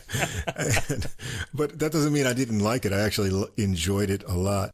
Yeah. There's an interesting setting there, too, for English horn, which is usually more pastoral with kind of accompaniment that matches. But here, it's sort of in this ominous mix, which I found to be kind of an intriguing setting. We always expect bass clarinet to have ominous and mysterious kinds of settings because it's used that way in film soundtracks a lot. And so here it's just developed much more musically and interestingly. So I enjoyed that too. I liked his full use of orchestral colors, and I found the development of ideas interesting and things popping up and then reminding you of something you heard earlier as the pieces go on. I found all the works very suspenseful. I didn't know what was coming next, and I was constantly surprised and very well constructed. So, yeah, it's a bit of a dark and suspenseful listen, but I found it enjoyable. Okay. Yeah, this would be an ideal album to listen to this year. It's music for the 2020s. Yes. It really is, if you think about what's happened and what's happening this year. Okay, over on the jazz side, as promised, last week we had an all U.S.-centered program, and New York-centered, in fact. And I said this week we'd go over to Europe. And so here we are. We're going to be kind of on a little Mediterranean journey for this week's episode, a Euro sax exposition, I guess you could say. And we're going to start out and end up in Italy. So let's go there first with the new release from saxophonist Gianfranco Menzella, dedicated to Bob Berg. This is on the GleAM Records label, and it came out May 24th. Born in Matera in 1978, Gianfranco Menzella received a degree in saxophone in 2000 at the Conservatori I Duni in Matera with Maestro Vito Serrano. In 2004, he also earned a degree in jazz music at the Tito Schipa Conservatory in Lecce with Maestro Luigi Bubico. He's played with Steve Grossman, Fabrizio Bosso, Randy Brecker, Mike Rosen, Eric Marienthal, Jerry Bergonzi, Tom Kenny, Kenny Werner, and Eddie Henderson, to name a few. And as the title says, this one is dedicated to Bob Berg, who was a New York tenor saxophonist who carried on the late period of John Coltrane's sax style, kind of a contemporary of Michael Brecker, but with his own take on it. And Berg played with Tom Harrell, Sam Jones, Horace Silver, Cedar Walton, Mike Stern, Chick Corea, and he got to be better known when he joined Miles Davis's band in 1984. Unfortunately, in 2002, at the age of 51, Berg was tragically killed in a traffic accident in East Hampton, New York, while driving near his home. In the crash, a cement truck hit his car, which was the result of a snowstorm in the area, and we lost a great player, someone who I admired and enjoyed the music of greatly.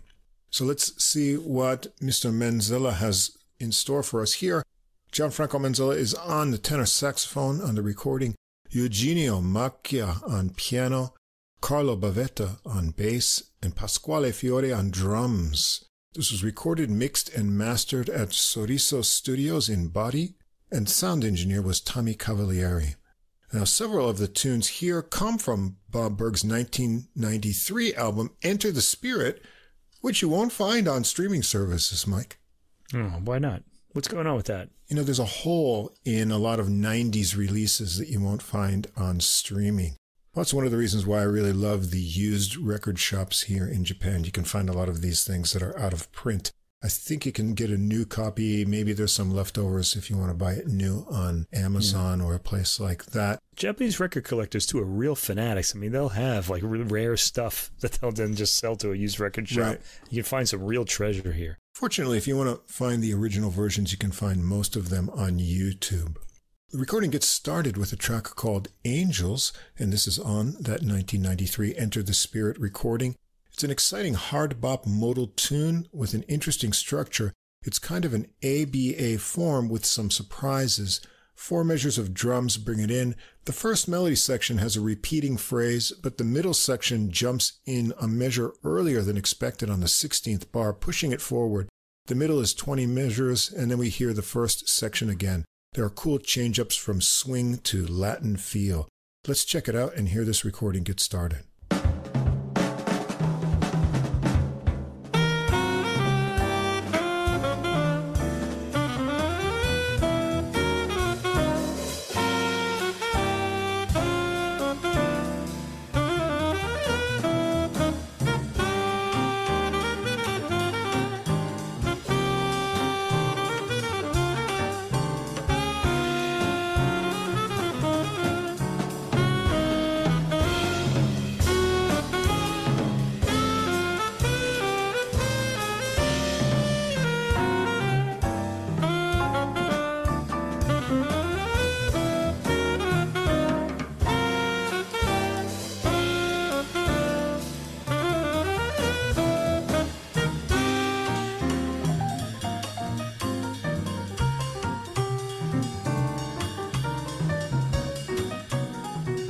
Maki is off on a piano solo from there. He's playing his flute over the changing rhythmic feels with some nice two-handed synced figures in his lines.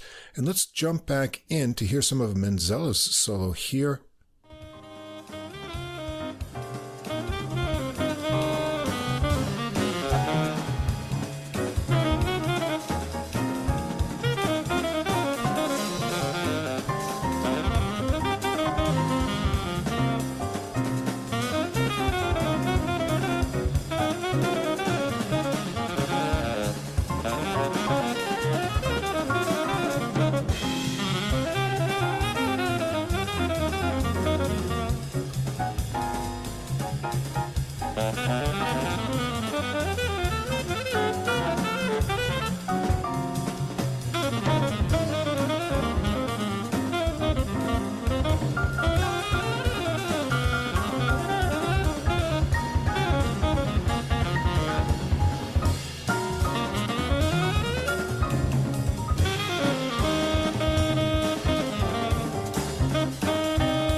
Back to the melody there, and you can hear the influence of Berg in Menzella's muscular tone and aggressive phrasing.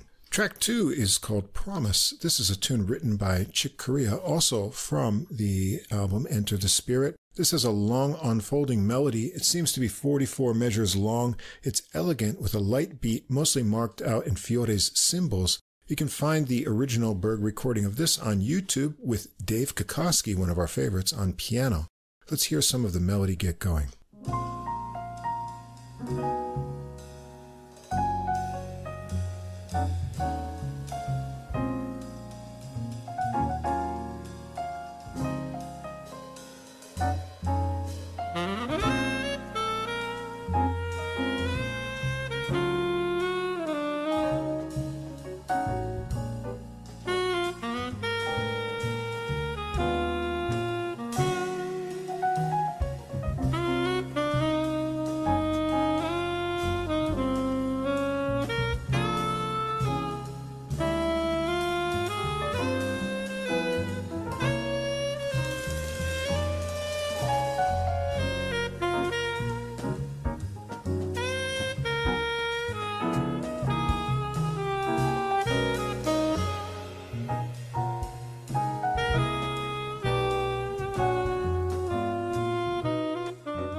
Menzella has a thoughtful solo on this one with nice phrasing and spaces as well. He works up some intensity along with increasing swing drive from the rhythm section.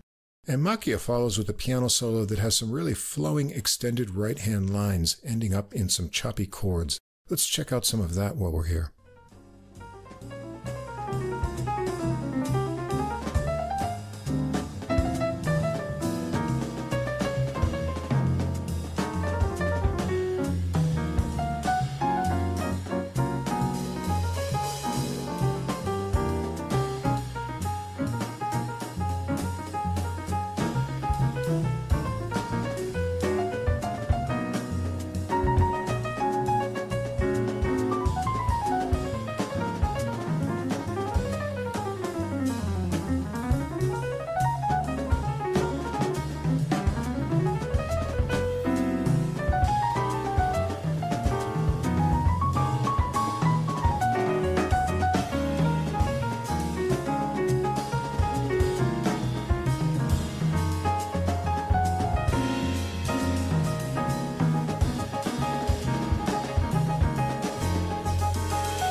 to the melody there, and Menzella continues on with some more gutsy final improvisations to a slowed ending with a little sax cadenza.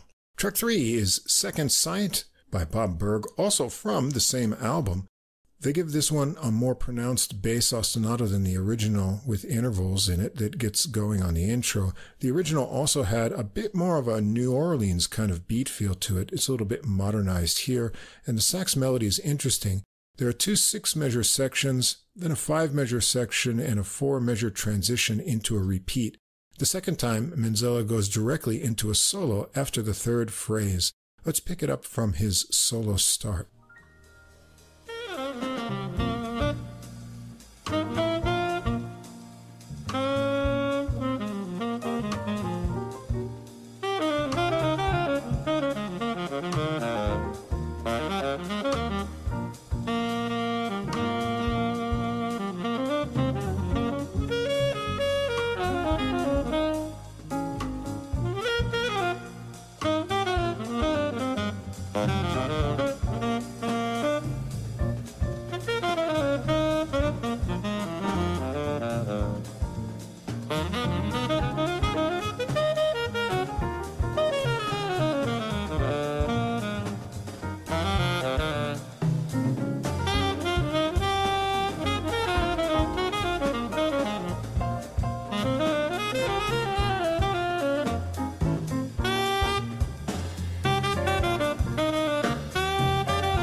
And he has some nice bluesy licks and R&B flavored licks as well in there. And it continues on with a push from the rhythm section to a climax, connecting and coming down for a final run through the melody.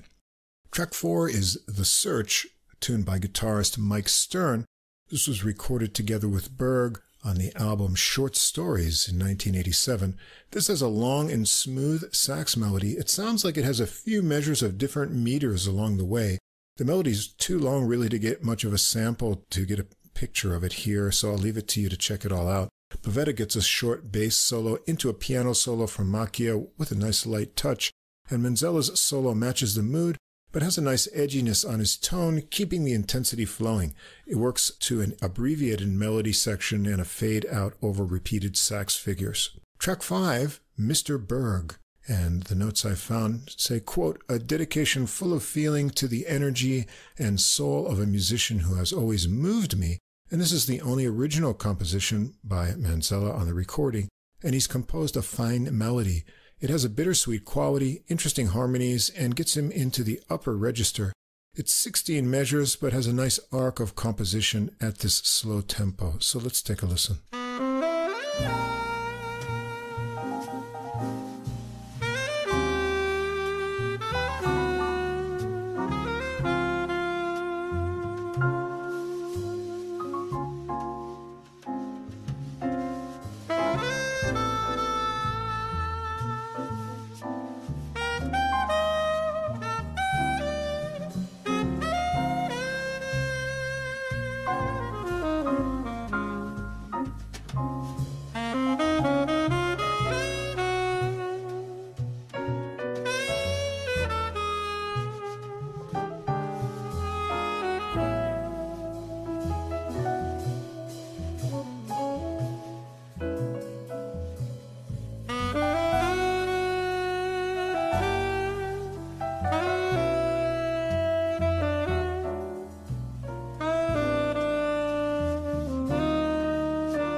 A very pretty melody. And Menzella takes an improvised round on it with some nice false fingering and fluttery lines in a nice solo. And Macchia gets a solo on piano too. Menzella returns for a final time through the melody with a pretty ending. Track 6, Summer Night. This is a standard by Harry Warren. That sounds suspiciously Anglo-sounding name. You want to take a guess what his real name was, Mike? Oh, I should know probably, but I don't know. Salvatore Antonio Guaragna. Oh, you know, I might have guessed that. Anyway, fitting for the Italian setting here, this tune was from the movie Sing Me a Love Song, 1936. I think Warren was mainly a film composer. The notes say that this is a tune that Bob Berg often played. It's described as a minimal theme and an unusual structure with two modal pedals that recall the energy and vitality of a long summer night. It's an exciting and busy drum start from Fiore here, and Menzella comes in solo over the drums with a lot of harmonic freedom. When bass and piano join in, there's a nice switch up to Latin, and then swing, driving it along. Let's hear it get going.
Really swinging there.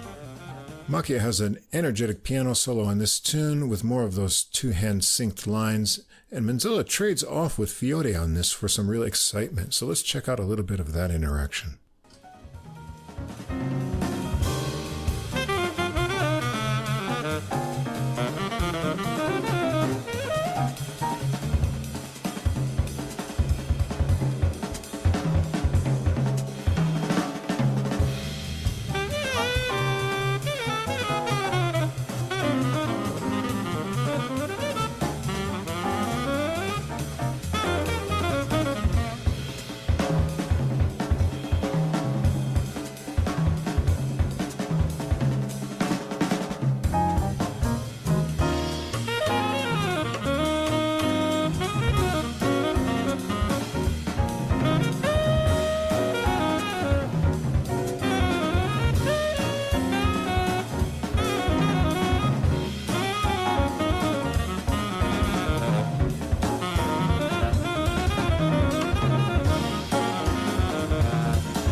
Back to the melody from there, but keeping the intensity going to the end.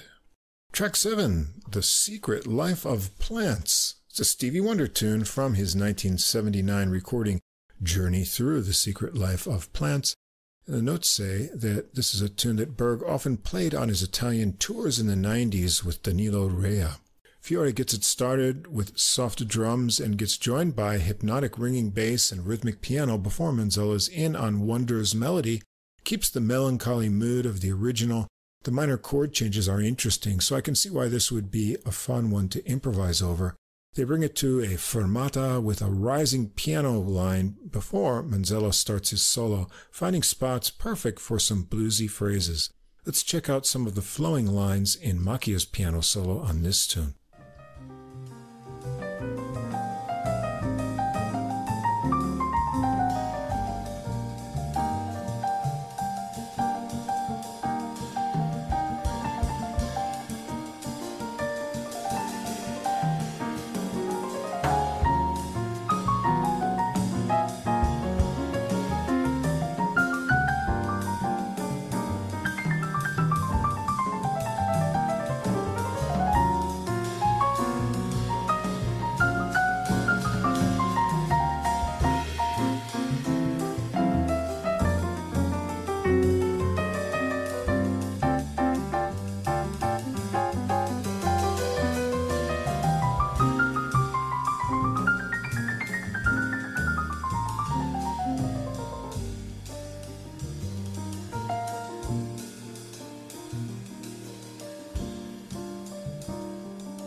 Menzella's back with the melody from there to the end.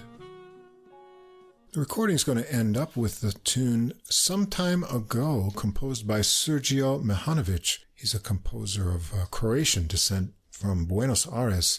This is also on the 1993 Enter the Spirit recording.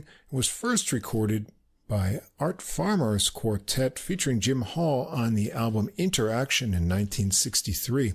Macchia makes a pretty solo rubato piano intro and then gets it into tempo with the waltz feel. It's a melody in two halves with different endings. The first half is 16 measures, and on the original Farmer recording, the second half is extended by 4 measures. Here they arrange it like Berg played it with 10 more measures before Macchia gets a piano solo. Let's hear it from where Menzella comes in on the melody a little bit into the tune.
It's such a lovely melody and into the piano solo there. But since this is the last tune, let's hear one more solo from Menzella.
Some of those licks really remind me of Berg's kind of Coltrane-based style, but with his own little take on it, and it's nice to hear those kind of filtered through someone else's imagination again.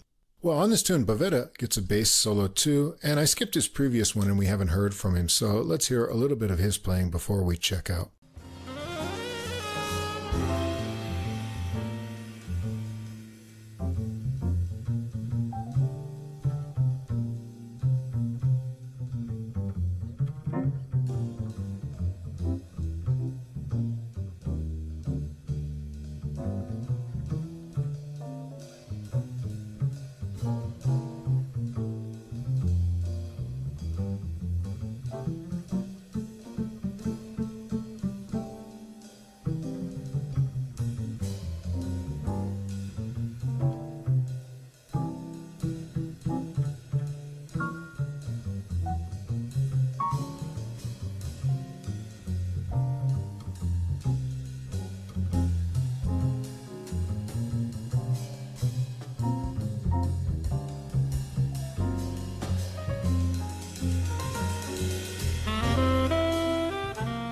A very soft soloing style on the bass there.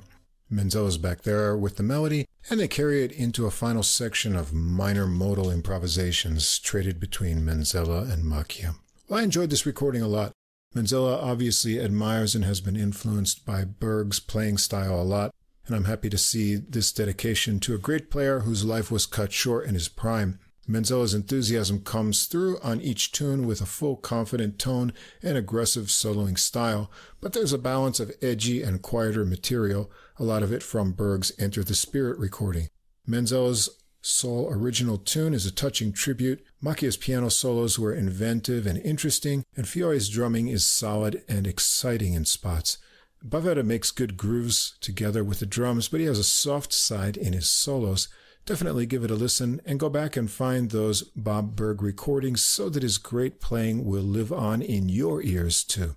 This is a great sounding recording. I really like the sound on the drums as well. It had a good kind of like almost, I don't know what decade I could put this to, but it sounds kind of like in the studio. It was great. Mm-hmm. Italian musicians too, they always kind of bring like this special kind of uplifting energy. Yes. Like to the performances. Like, you know, they're enthusiastic about everything they play. I just noticed that all the time. And you hear that quality a lot on this album, and really right from the opening notes of Angles. The album goes through a lot of moods, with both Menzella and pianist Eugenio Macchia bringing the positive vibes. And Menzella has an appealing tone. He plays melodically most of the time, even in solos. And that's another thing about Italians I like. They really have to get that melody in there. Yeah. Macchia's ideas on the piano are all appealing, even when he's in an accompanimental role. My favorite tracks are probably the upbeat sunny vibe on Second Sight. That kind of put me in a good place. And I liked the aggression on Summer Night, too. Yeah, that anyway, was nice. This album has good vibes all around. Really liked it. Yeah, I left a comment on GleAM's Facebook page that we were going to feature it, and I guess Gianfranco saw it and he started following us, so I'm sure he'll hear this. So I hope you like this little feature, Gianfranco, and we really enjoyed your recording. We like the album. Yeah, really great. Okay, next we'll stay in Europe, but hop over to France for our next recording. It's on Trebim music. It's called Long Distance by French saxophonist Sylvain Boeuf. Came out May 24th as well. Boeuf's recording career goes back to 1993. As a leader, he's recorded 12 albums under his name and a lot more as a sideman. He's performed with the top names in French jazz, including Stéphane and Lionel Belmondo, Michel Legrand, and internationally known artists as well, such as Billy Hart and even Ray Charles and Diana Ross. Wow. And this album has a little note. It says, quote, "At the dawn of his 60th birthday, Sylvain Boeuf reveals to us in this most personal album a subtle and poetic game around 9 new compositions. He dedicates this album to saxophonist Wayne Shorter, who passed away in 2023, who was a model for him." So we got all new compositions here. Sylvain Boeuf, tenor sax, soprano sax, and a little bit of clarinet and flute we'll hear in here. Pierre-Alain Gouache on piano, Philippe Eyre on bass, and Gauthier Garrigue on drums. Well, let's get the recording started with the first tune. It's just called Idea. This is an airy-sounding tune to get started. There's an intro of rising bass and piano chords over cymbal rolls and some percussion sounds. Boeuf takes the melody here on soprano sax. It seems to settle into a 7/4 feel. Let's take a listen from where the sax melody starts and listen for the backing lines he's recorded on other tracks with flute and clarinet as well.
Continues on with an improvised solo after the melody. His soprano tone is rounded and pleasing, and I like the excitement that Garrigue gets underneath with drum fills. Ayres gets a deep, toned bass solo, and then Gouache has a piano solo as well, both with the woodwind backing lines added in.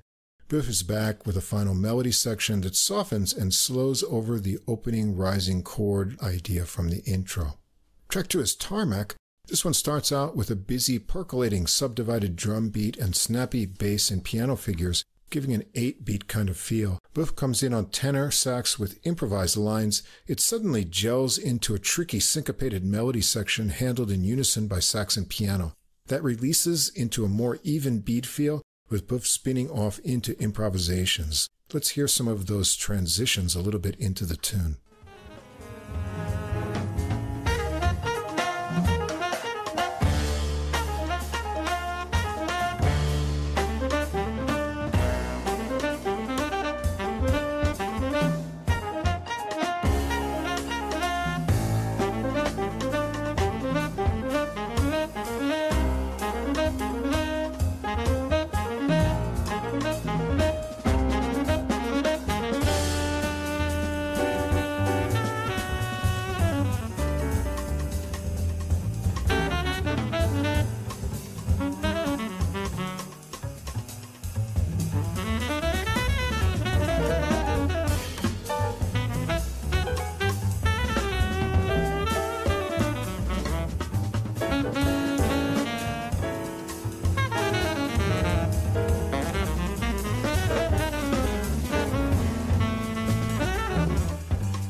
There are a few more synced up sax and piano figures into a drum solo from Rodrigo, working interesting dual patterns on toms and snare. Some more synced up lines transition to a piano solo from Walsh.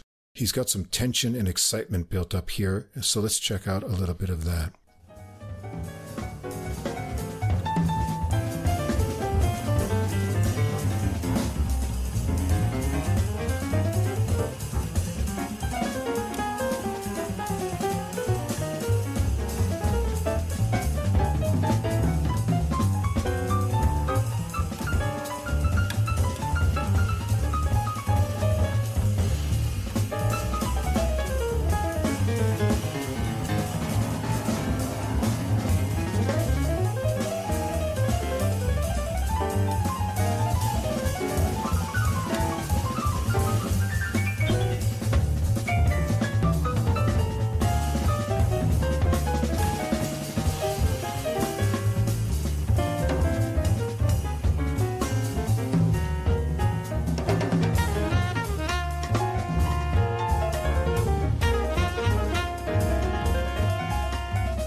To some final jagged melody lines there with the piano joining in to finish up the tune.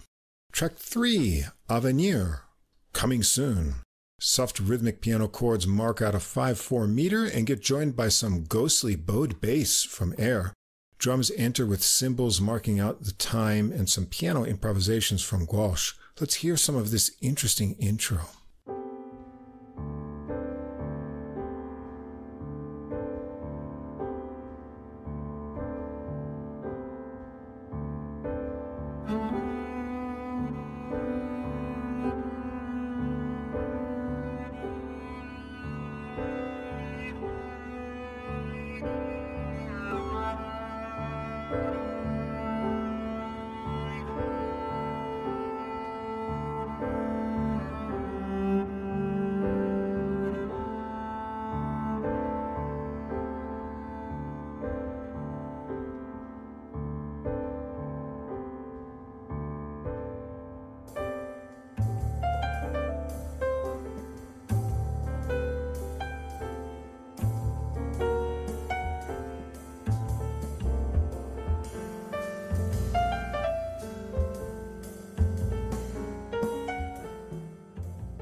Buffett will be in on the tenor sax with the melody. It seems to be 16 measures with some rhythmically integrated harmony from the piano. It's getting a kind of Wayne Shorter, McCoy Tyner modal minor atmosphere going, and then Buff is off on some improvisations from there. Let's hear some of the slow burn that he works up on this tune in his solo.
Walsh follows with a rhythmically exciting piano solo, starting out with some tremolos you hear there, and Buff is back with the melody once again into some final fading improvisations.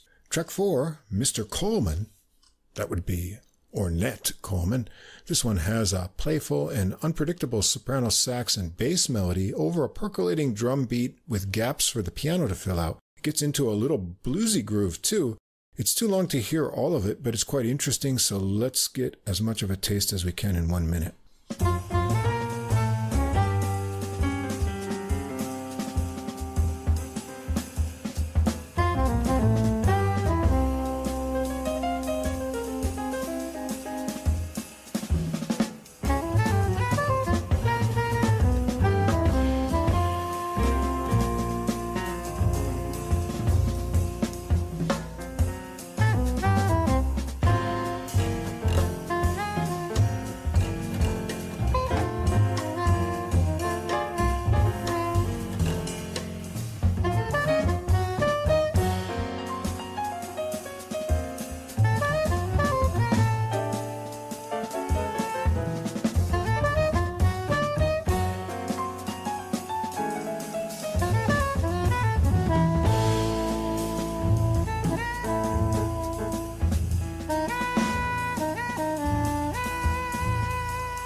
This really chugs along with Air's walking and then snappy bass lines for an improvised solo from Buff.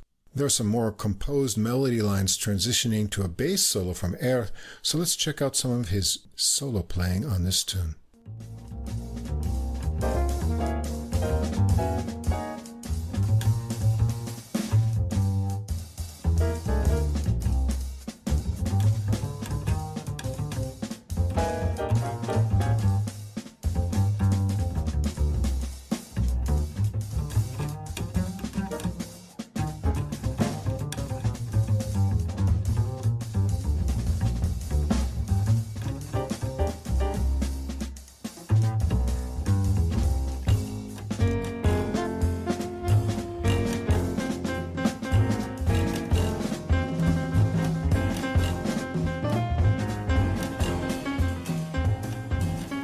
Groove section is back there, with Walsh getting snappy on the piano to start his own solo, and that connects to a final section of the quirky melody. Track 5, Couleurs d'automne, Colors of Autumn. This starts with really pretty rubato piano ripples and cymbal swells over ringing bass intervals, bringing in some smooth, breathy tenor melody lines from Buff. Let's hear it.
Continues to lift and flow, reaching a climax and ebbing into some free-flowing piano improvisations from Walsh. It really has a sense of breathing with this free flow. Buff is back for more lines, and Air has a bass solo too, before improvisations from Buff. The final section gets into a steady progression with piano chords and sax melody. It's hard to get much of the overall flowing dynamic and change in a small sample, so be sure to check out the whole tune. It's the longest one on the recording at just about 10 minutes. Track 6 is Mazba. This has a Latin beat like a super caffeinated samba. There's a 16-measure rhythm section intro, and then Buff is in on the melody with piano. It goes around a 16-measure pattern twice, with sax splitting off with some answering lines the second time around. And Buff launches into a solo from there. Let's hear it from where the melody comes in just a little bit in.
like the popping bass underneath everything in this tune.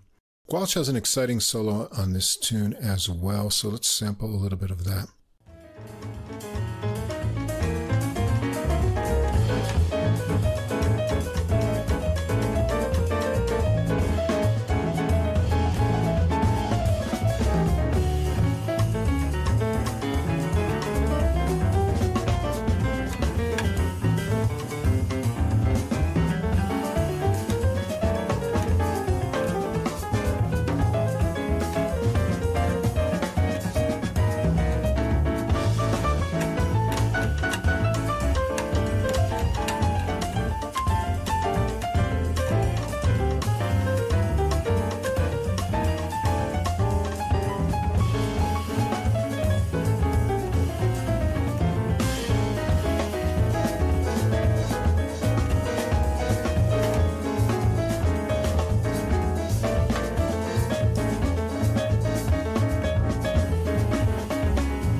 Into a vamp section for some tricky drum work from Rodrigo and some final new loopy sax and piano lines into the descending figures from the melody to wrap it up.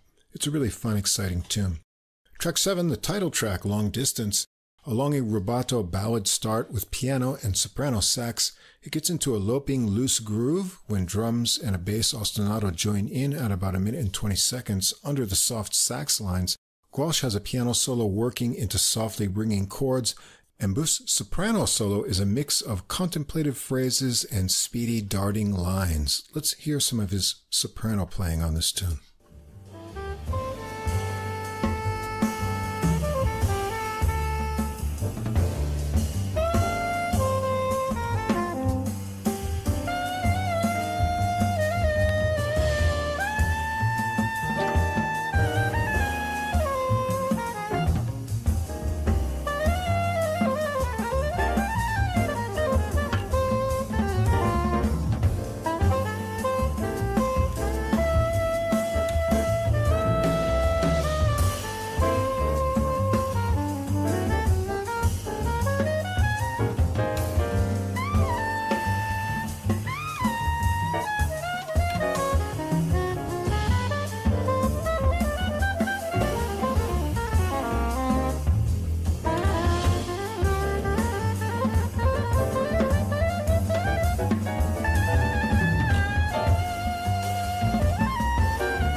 Works back into melody phrases and a soft vamping ending with fluttery sax figures over bass ostinato. Track 8, Love Song for V. You might expect a ballad, but it's not. Rather, it's a loping waltz with a great bass line on the 8-measure intro. I'm not really sure where the composed tenor sax melody ends and Buff's improvisations begin, maybe somewhere after 26 measures or so, but it all sounds and feels really good. Let's hear it get going.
Walsh has an exciting piano solo on this one as well, and there's a final melody section and some improvised trades between Buff and Walsh.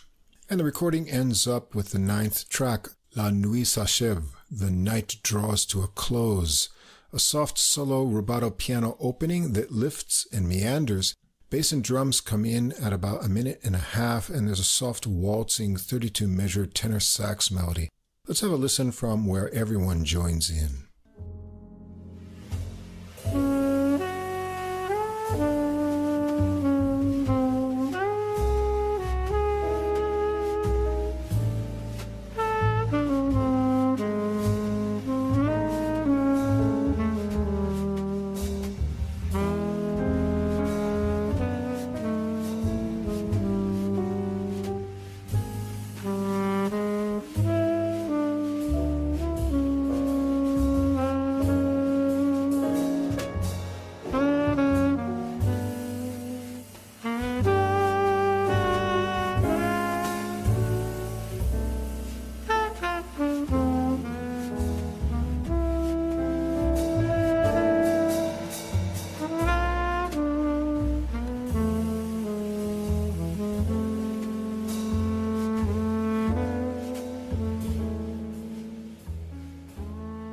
Rodrigo has a softly ringing bass solo, and Biff has a solo with a searching quality on the sax, and since this is the last track, let's check out one more of his sax solos.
And back to the melody from there.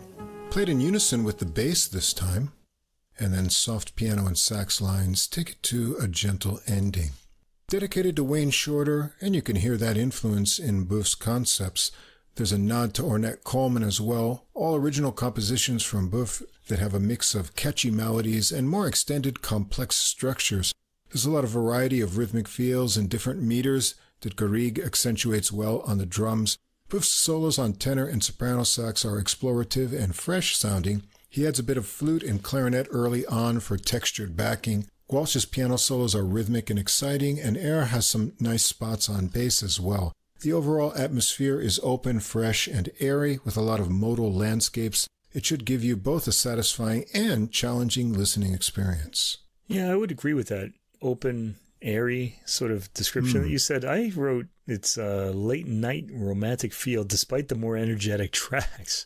Right. There's kind of an interesting feeling of restraint throughout the album, even on more aggressive tunes like Tarmac or funky tracks like Mr. Coleman. It's kind of like, you know, it was interesting to me. They were aggressive, and yet you felt like it could have been more aggressive, but they just reined it in a bit.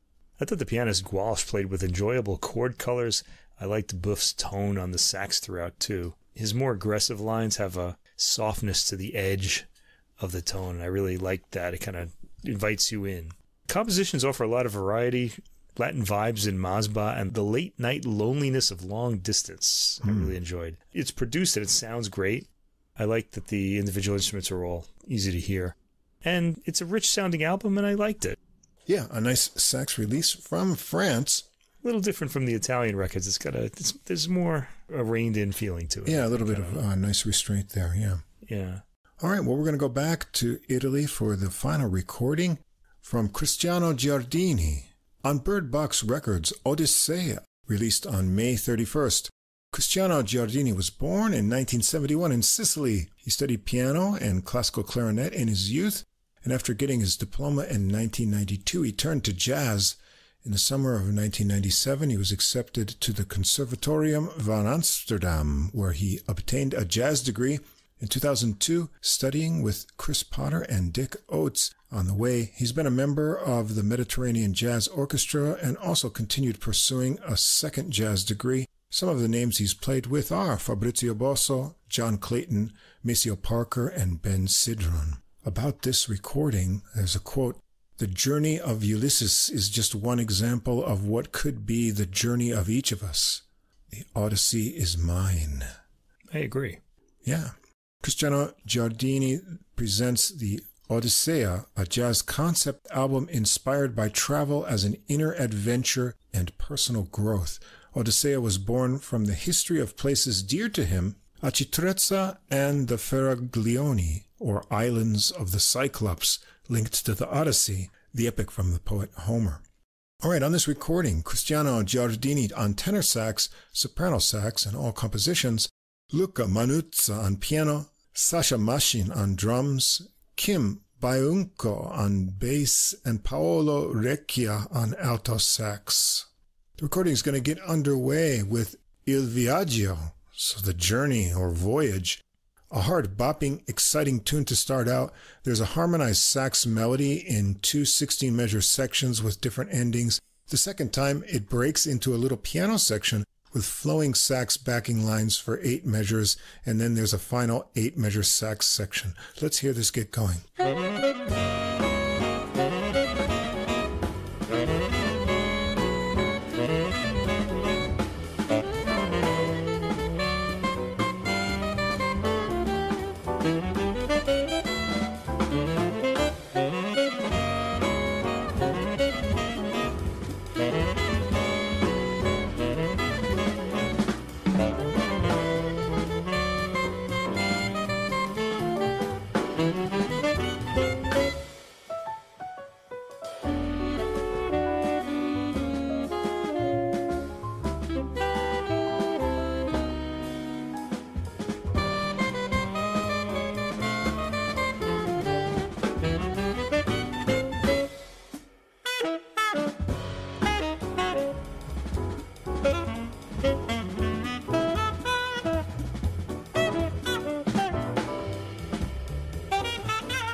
Giardini's off soloing from there. He's got a lot of drive and an interesting tone on this solo that reminds me a bit of Johnny Griffin. Breccia follows on alto with a bit of overlap transition, and let's check out a bit of both of their solos a little bit later on.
Breccia works it a lot in the lower register of the alto and has some tricky figures in his lines. Munuzza follows with a piano solo, keeping up the momentum with punchy left-hand chords pushing his lines.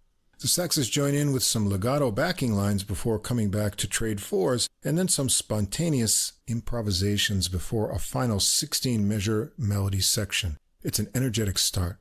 Track 2, La Tela, that means the canvas, says inspired by the myth of Penelope who weaves by day and undoes the canvas at night. A hard swinging harmonized sax melody here.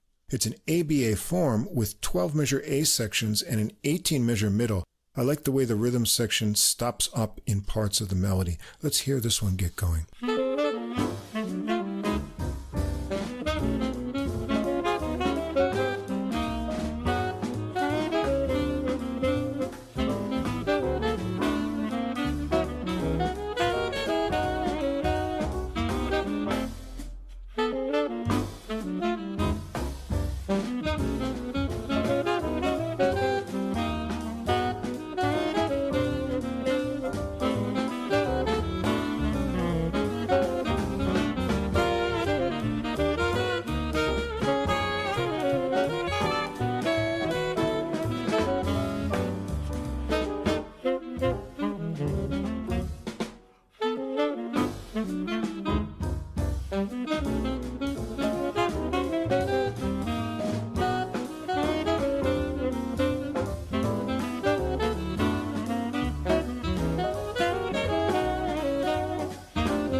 Manuz is up first for a piano solo, keeping a nice bounce in his lines. Breccia's next on alto sax with playful and tart phrases, but let's check out some of Giardini's solo on this tune.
Nice swing feel and playfulness with tricky licks there.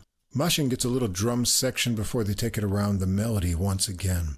Track 3, La Tempesta, The Storm. Recchia sits this one out. This tune is built around a Latin vamp with a cool bass and piano ostinato. That gets going for a while, and then Giardini joins in with some lines swirling into primal cries. There's a melody section that's interesting. It's 32 measures, with the first 2 sections reverting to the vamp after 4 measures. Let's hear some of that when it gets started.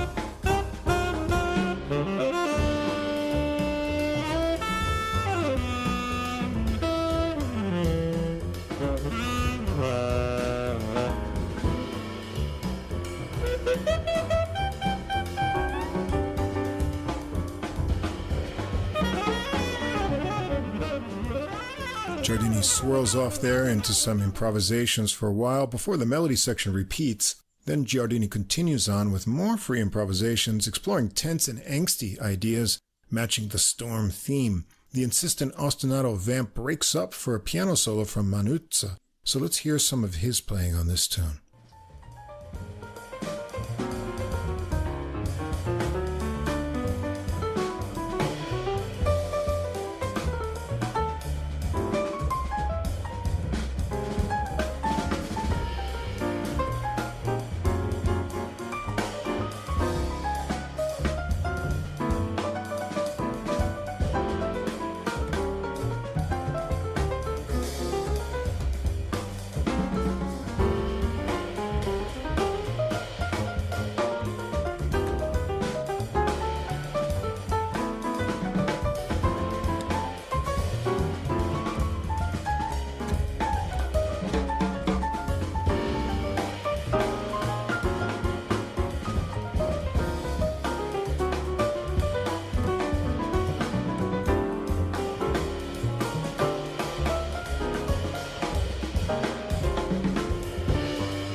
Back to the ostinato vamp for Martyn to work up some storm fury around the drums for a while, and Giardini is back with a final melody section to wrap things up.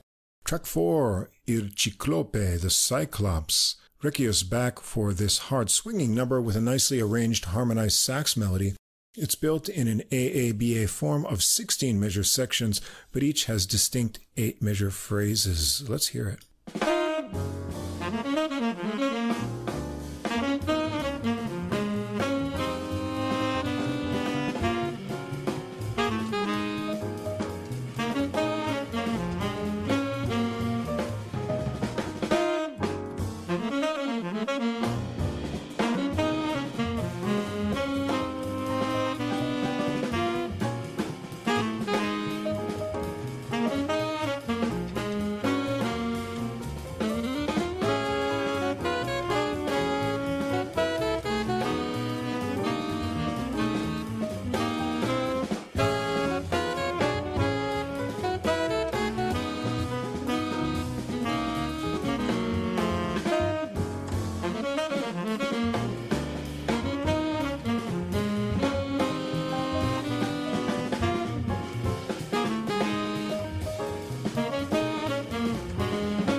Giardini's up first for a solo with building melodic ideas, and Manuzza's next on piano, keeping the excitement high. Let's check in on Recchia's solo on alto on this one that follows.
Some really snaking phrases with interesting rhythmic variety in his solo. When he finishes up, Giardini's back to trade eights with him, back into a final time through the melody. Track 5, Il Silenzio, the silence. After all the hard-driving swing we've heard so far, this comes as a contrast with its flowing sax lines and lazy sense of time. The melody is in 16-measure sections in an AABA form and takes a long time to unfold, so it's hard to capture in a short sample. Let's check out a little bit that goes into the bridge section where Recchia gets to take over a bit with some lines.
Flowing sax lines, and Giardini, Manuzza, and Bionco get solo spots before the melody returns.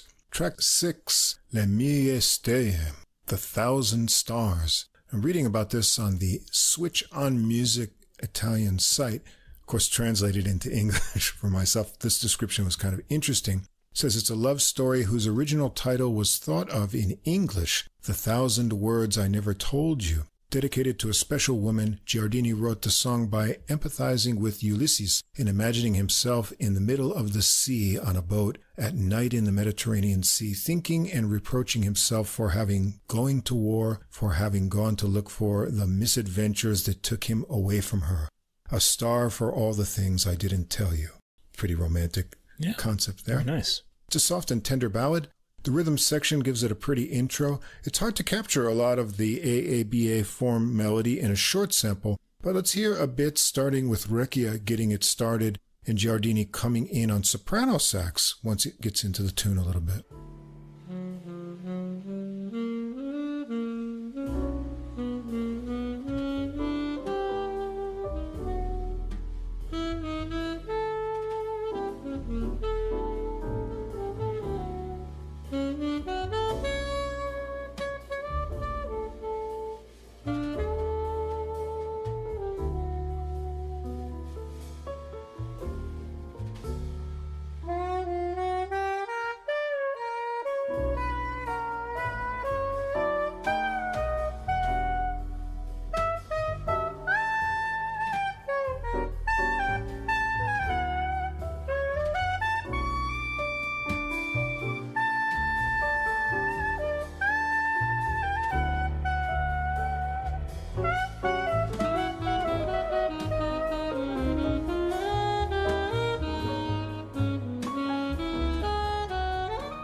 Manuzza has a gentle piano solo first, and then the saxes have short improvised solo sections before getting back to the melody. The ending has some simultaneous sax interaction with the groove picking up. Let's check out the end of the tune.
Now, apparently this release is going to be available on vinyl, and if you buy it on vinyl, the recording ends here. But the digital release and streaming have 2 more tracks. Track 7, Il Sogno, The Dream. As the title suggests, this is a dreamy ballad with just Giardini's sax on a tender, repeating 16-measure melody. That takes a couple minutes to play out. Bianco has a bass solo here that has a great tone and a sense of space, and we haven't heard him yet, so let's hear some of his playing on this tune.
Giardini's back for some warm improvisations, a Manuzza delicate piano section, 2 before Giardini has one more play through the melody to a final low and warm ending.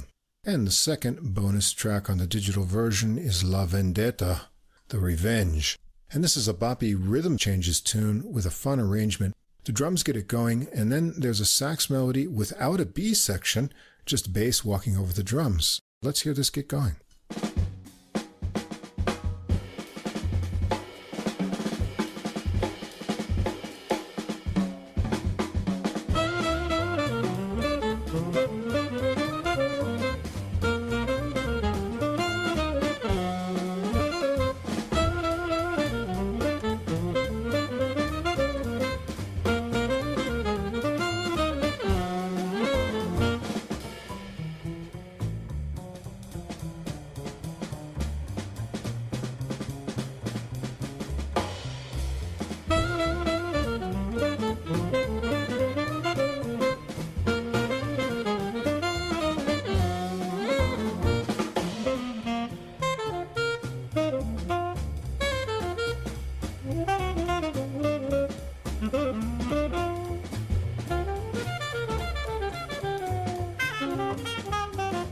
As you can hear, the saxes are exchanging phrases, and they get into some simultaneous improvisations for an interactive solo section. Then, surprisingly, there's a new melody exposition, this time complete with a B section. The bass keeps walking on for Machine to work around the drums, and then some harmonically playful piano improvisations from Manuzza get a few rounds. Let's hear some of that later on in the tune.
And a final time through the original melody. From there ends up the recording. Well, it's a concept album recalling Homer's Odyssey, seen as a personal journey. But if you didn't know that and you just took a listen, you could be forgiven for just thinking this is a great album of hard swinging jazz. It starts out with a lot of gusto and mellows on the journey. The final La Vendetta bonus track gets things swinging once again. Fun original compositions from Giardini and enthusiastic sax solos from both him and Recchia. There's a lot of great energy here. Manuzza contributes nice solos as well on piano, ranging from subtle touches to more dynamic playing. And Bionco and Maschin make great grooves throughout. We always find lots of enthusiasm and energy in Italian jazz, and this recording is another great one.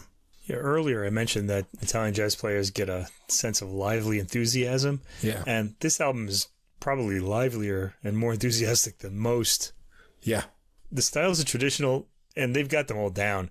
Giardini's sax has a smooth, appealing tone, and he plays in the groove most often. I really enjoyed listening to him and could listen to him, go on. The rhythm consistently has a lot of energy, and I was drawn to the Odyssey theme, featuring even the Cyclops, which sounds far less harrowing here than it is in the poem. The Cyclops winds up eating several of Odysseus' companions. Right. But if the Cyclops swung like this, Odysseus and him would have been pals. I don't know. Still, I did like all the tracks. I'm just teasing. Yeah, I don't think the tracks have too much to do with the actual Odyssey. I think it really is more Giardini's personal life story as he applies it to the Odyssey here. So we have to imagine that. I like trying to imagine how that connected, though. So it was nice to have the concept. So to sum up, the album swings, and it's guaranteed to lift your spirits. And you can think about the Odyssey while you listen to it, too, I guess. But there's no need to do that. Just a lot of great jazz and enthusiastic solos as well. Yeah. Well, there you go. That wraps up episode 168 of Adult Music. As promised, some Mediterranean-centered Euro sax there to enjoy in this week's program. As always, we want to give thanks to Fast Signs of Staten Island for our glowing neon logo. And remember to check out the Same Difference Two Jazz Fans One Jazz Standard podcast. The link's in the description, and in a few moments you'll hear their audio promo when we finish up here. What's on the menu for episode 169 next week in classical, Mike?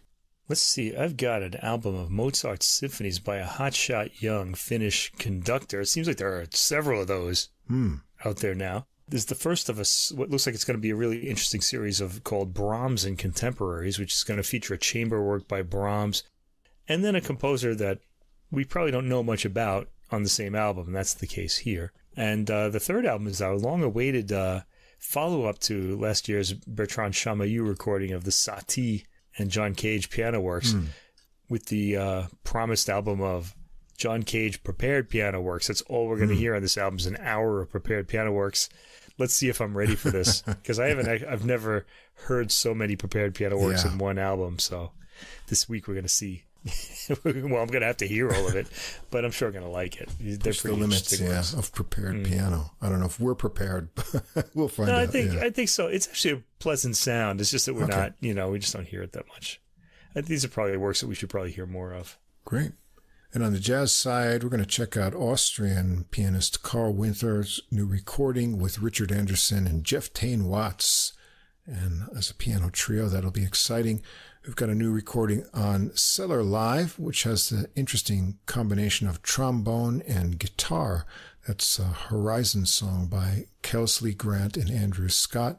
And then a double baritone sax recording from Gary Smiljan and Frank Basile, boss baritones on Steeplechase. So we know we're going to enjoy that one. Yeah, looking forward to that. Yeah, more than an hour of two bari saxes. So. Yeah, that's still not enough for me. Yeah, that'll be great because we enjoyed Gary's previous releases, and this one's sure to be fun as well. All right, any final words, Mike? Yeah, I just want to mention that Al's got no rhythm. That's right. So why does he call himself Algorithm? He's like lying about himself all the time. Stay away from Algorithm. That's right. We got the rhythm here.